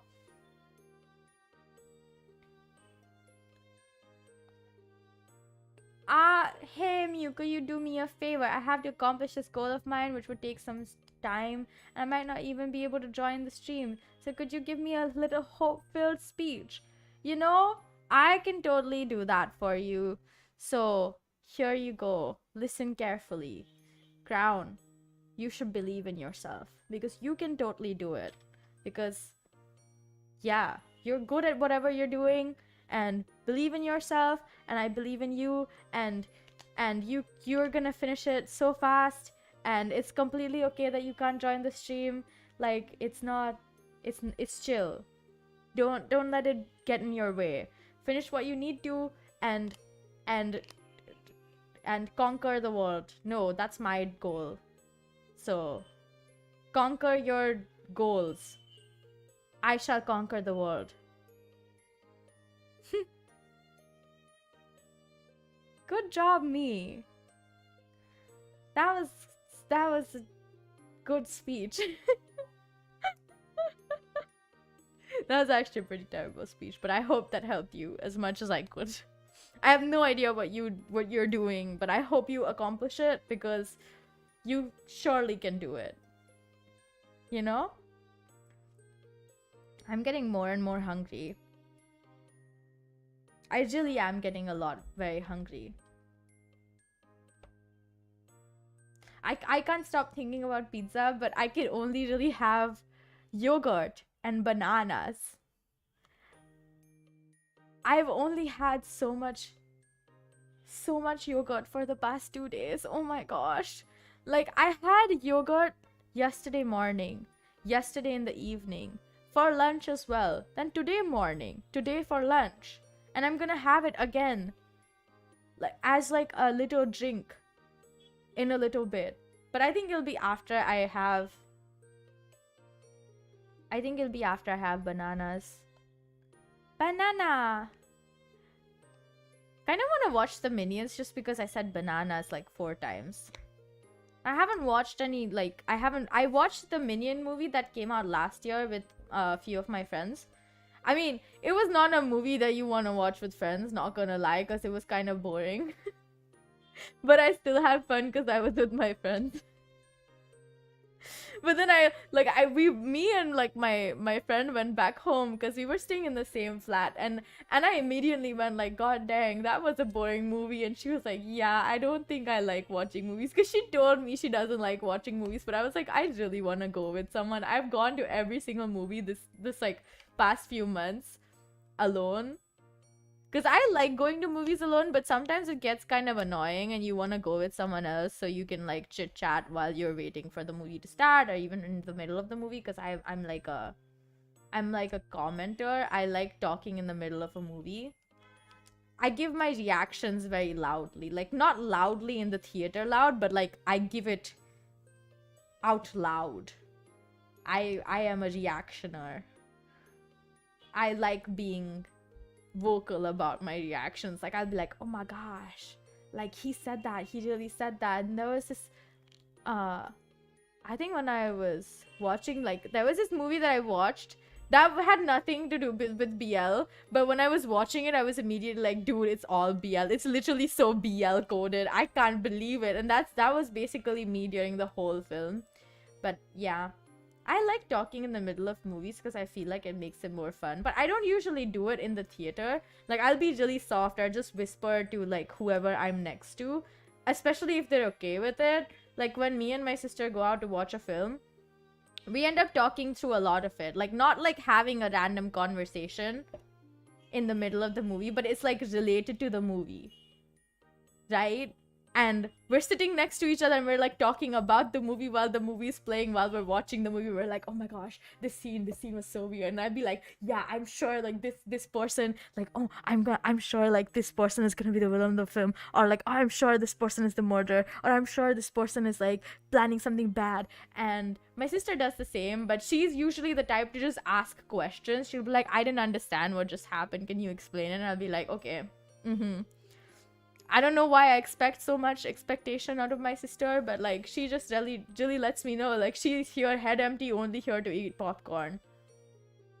You're the weird movie trivia guy. We all need a weird movie trivia guy in our lives. So I'm sure your friends are thankful for you. Oh no, it was not Lord of the Rings. I forgot the name of the movie, but I'm pretty sure I watched it in the theater.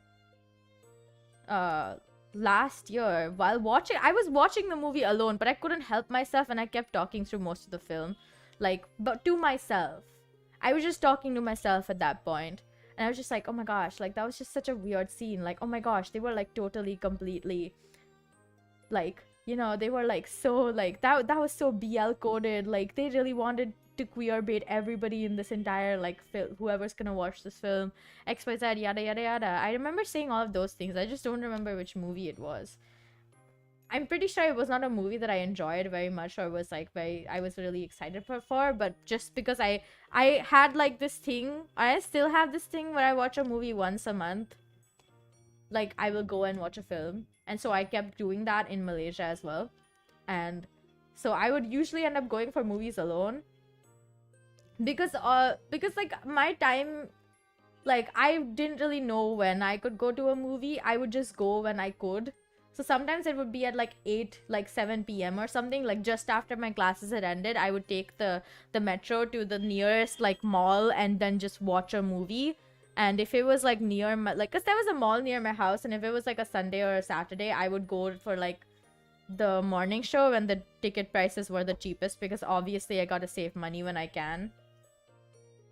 But yeah, I ended up just watching a lot of movies alone, even though I really like watching movies alone. That's really, most of the time, is my preferred form of watching movies. Like, if I'm gonna go and it's a movie I'm really excited about, and I don't really have any friends near me who also want to watch the movie, I will go alone and enjoy it completely. Like, I went to watch Suzume alone this year, and it was so much fun. That is such a good film, and I enjoyed it so much, and I wanted to go and watch it again, but I couldn't. One, because it stopped showing in the theater, so I couldn't watch it again in the theater. But also because I just didn't have time when it came out. I went and watched it like at a really weird time so that I could watch it, but I didn't have time after that day. Watching movies alone is so difficult when you're an introvert. I would say I feel like it would be easier when you're an introvert, because you don't really have to talk to people while you're watching a movie. I feel like it's the most introverted thing to do is go and watch a movie. Like, I don't know. Is that just me? But, oh my gosh, but like... Okay, yeah, okay, it's not just me. I feel like Hex verifying me gives me a lot of confidence. I feel, because like you don't really have to talk to people, you don't really have to interact with anyone, you don't have to socialize. You can just get your food if you want any while watching the film, and watch the movie and enjoy it yourself, and then just go back home without having to talk to people that you know or don't know, because you can buy tickets online these days and it's much easier than having to buy them at the counter. I have this one funny movie story, but that's like, okay, kind of true, but I'm the kind of person who likes going out alone. I go to amusement parks alone. I go to restaurants alone if I can.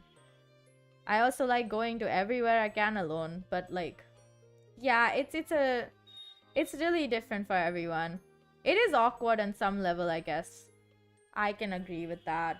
If you're not used to it, it sure as hell can be awkward. But like, I've always wanted to go out alone. Like when on my 16th birthday, my present for my 16th birthday was permission to go out alone once a month. And I did that for the first time on my 16th birthday, right? And I had so much fun because I went and watched like a show. Like, it wasn't a movie, it was a show. And then I watched a movie. Hex did that once. Oh my gosh. Let me tell you guys about this story, okay?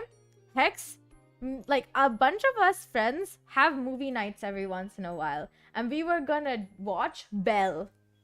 Okay? No, this is with me. I'm talking about with me. I'm not talking about with other people, okay? And she was like, I'm so excited to watch it. I can't wait to watch it with everyone. XYZ, yada yada yada. And then we're watching the movie. We're all like watching the movie together. We're having fun, like whatever, right? And then she tells me, "Oh, I already watched this film." I couldn't wait, so I watched it. And I was like, "Excuse me?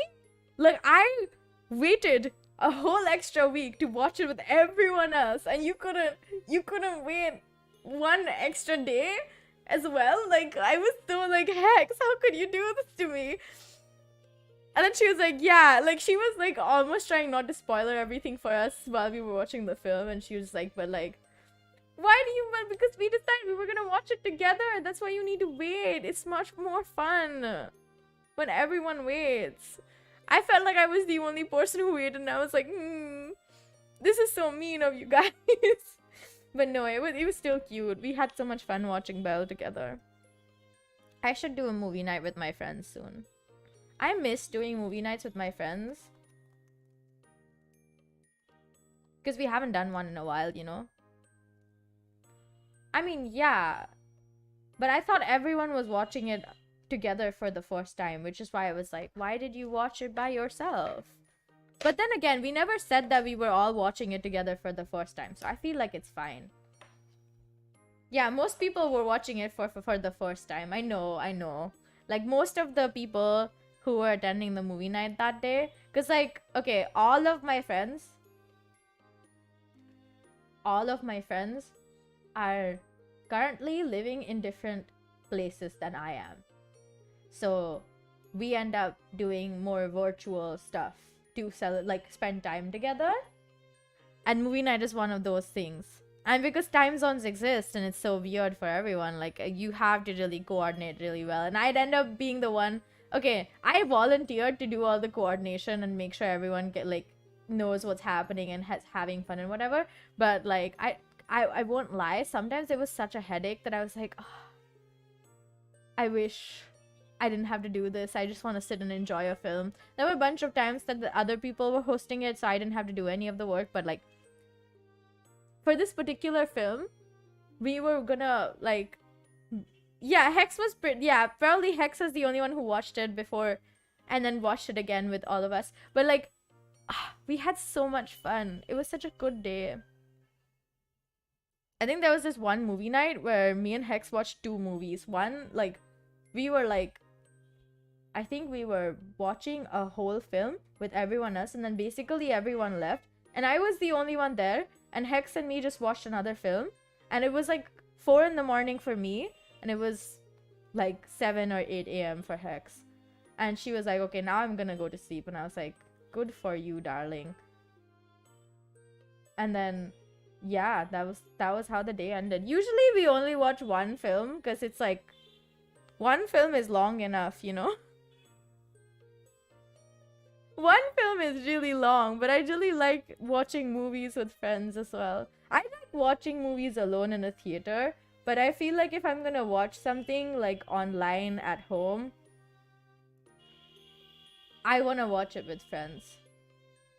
No one will stop me from enjoying Barbie, so that's why I go alone, not with my enemies, nor my loved ones. You are so valid. I went and watched Barbie with my mom, and we had a lot of fun. But my mom is like one of those people who talks really loudly in the theater. Like, she talks softly most of the time, right? Like, she's a very respectable, polite person, whatever. But in the theater, I don't know what happens to her, but she's so loud.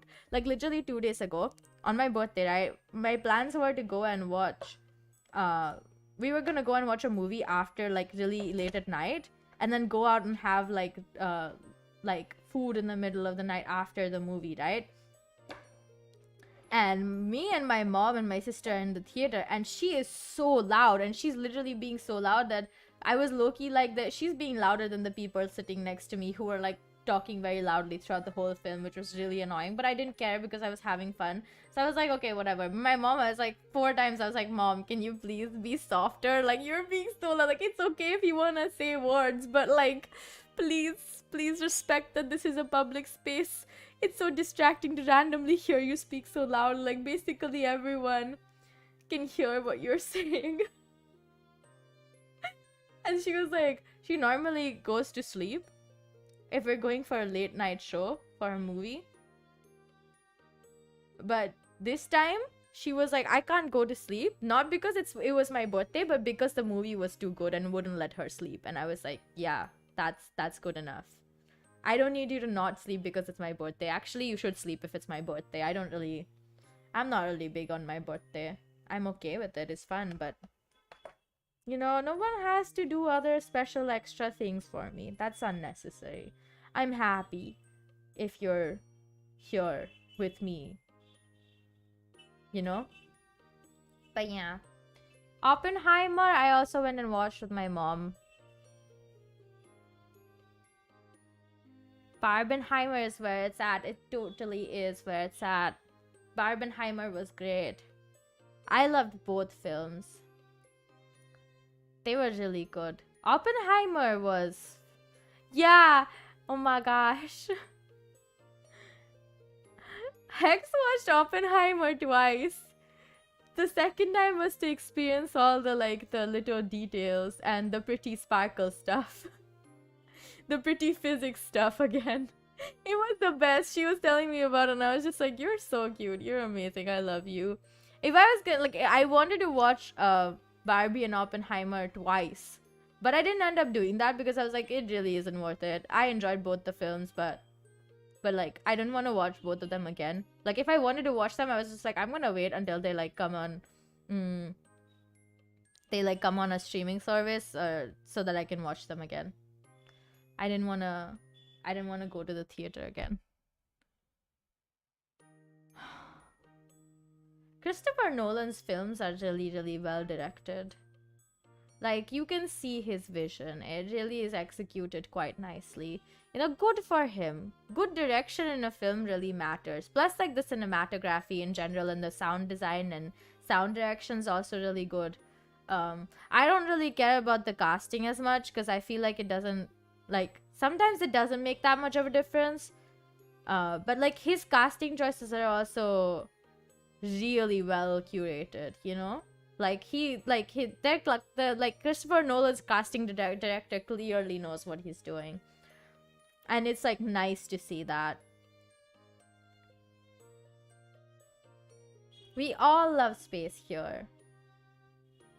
As we should. I mean, I don't know about everyone else, but I definitely like space a lot. So does Hex, clearly. And so does Crown, as he just stated. But yeah. I'm so hungry. This stream is gonna end soon, I swear. Like, I'm so hungry I can't stop thinking about food. In specific, the horror of bananas that I haven't had in like 2 years, I think. I can't believe I managed to avoid having bananas for like 2 straight years. I just didn't eat bananas. See, I really miss a lot of my friends who are all living in like different countries and cities and whatever. But I know that like soon I'll be able to see them. So I'm very excited. You know? I'm very excited to be able to see all of my friends. I can't believe like I'm once again talking about my friends. I never shut up about my friends. You guys will see. I just keep bringing them up. I will bring them up for any and all opportunities that I can. Because I just think they're so cool and awesome. Like, they're all so funny and cool and awesome and talented and smart and hardworking. And I just love them so much. And You couldn't get out of your head that he was the Peaky Blinder? Your friends are the food that you made along the way. I'm not gonna eat my friends. I'm not gonna eat my friends. They're all delicious, but I'm not gonna eat my friends, you guys. Honestly, if anything, my friends are gonna eat me, and I would happily let them do that. Mew has always been and will always be the way of life. I shall not nom any of my friends, especially not Hex. It did a hurty to my brain.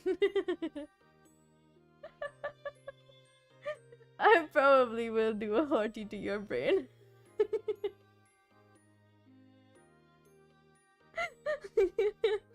Yeah, Hex noms me the most.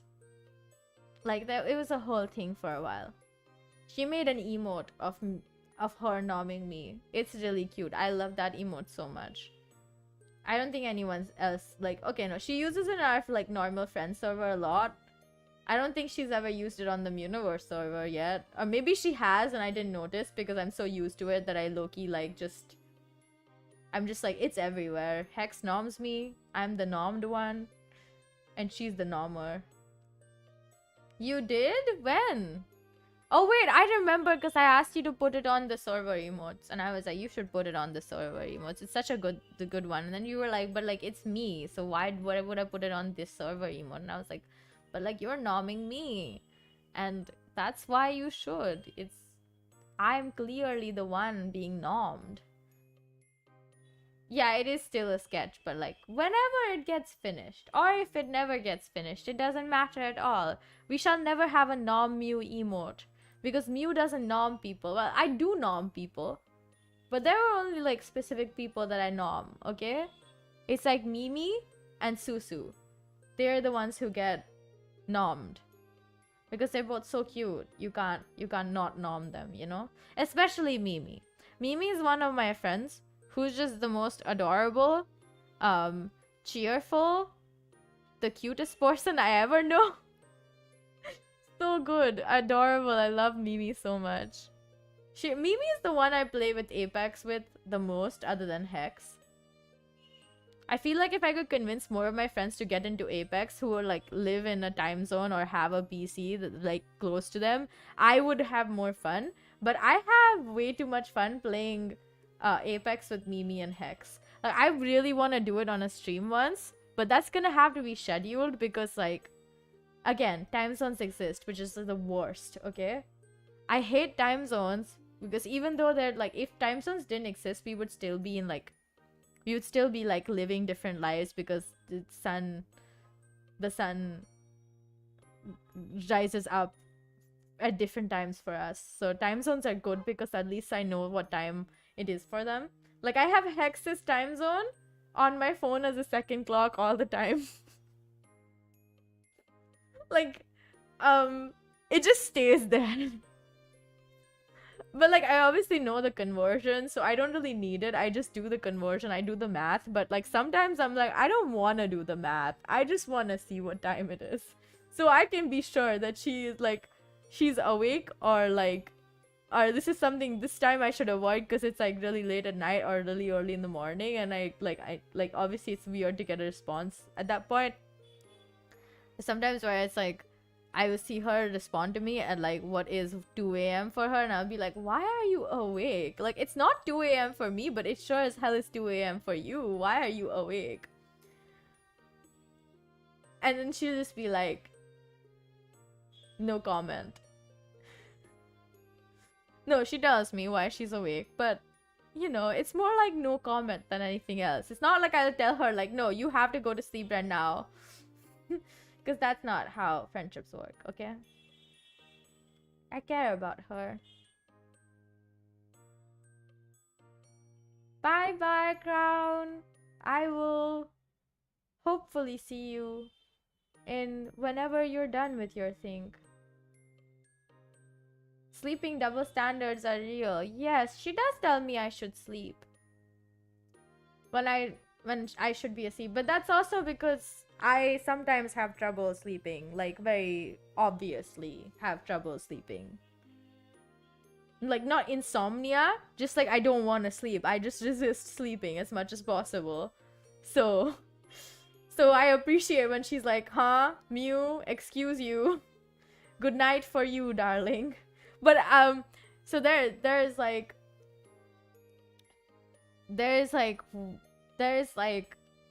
every few months I will have like a period of 2 weeks where I resist sleeping. Where my brain is just like, we should just not sleep. And I'll always remember Mew Mew tell her that. Well, I sure will. Yes, I sure will tell Mew Mew that you will remember her. Bye bye, Crown. It's good to have you. See you whenever you are done with whatever you need to do, you know?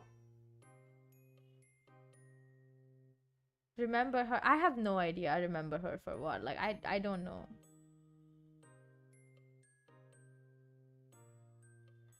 I have no idea. I just don't know. But good luck in your travels, in your life. I can't think of the word, so I'm just gonna stop there. Okay, for real, I'm gonna start saying goodbye because at this rate, this stream will never end. And as much as I'd like to continue, I'm really hungry and I should eat before my hunger starts to abate. You know? Okay.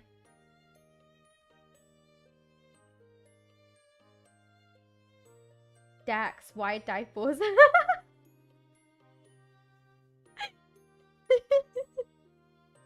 She's just acting. Yeah, she was definitely acting.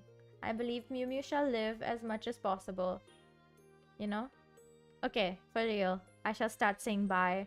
I really appreciate all the love and support that you guys gave me. Thank you so much. I'm very thankful.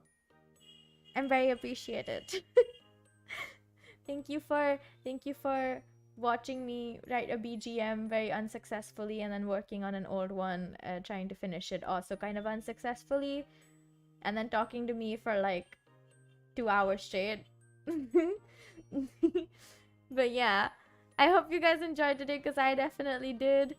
And yeah, like Hex said, remember to like and subscribe and hit the bell icon and share my videos and my channel with all of your friends and family, and make sure you invite them to my lovely Muniverse, you know?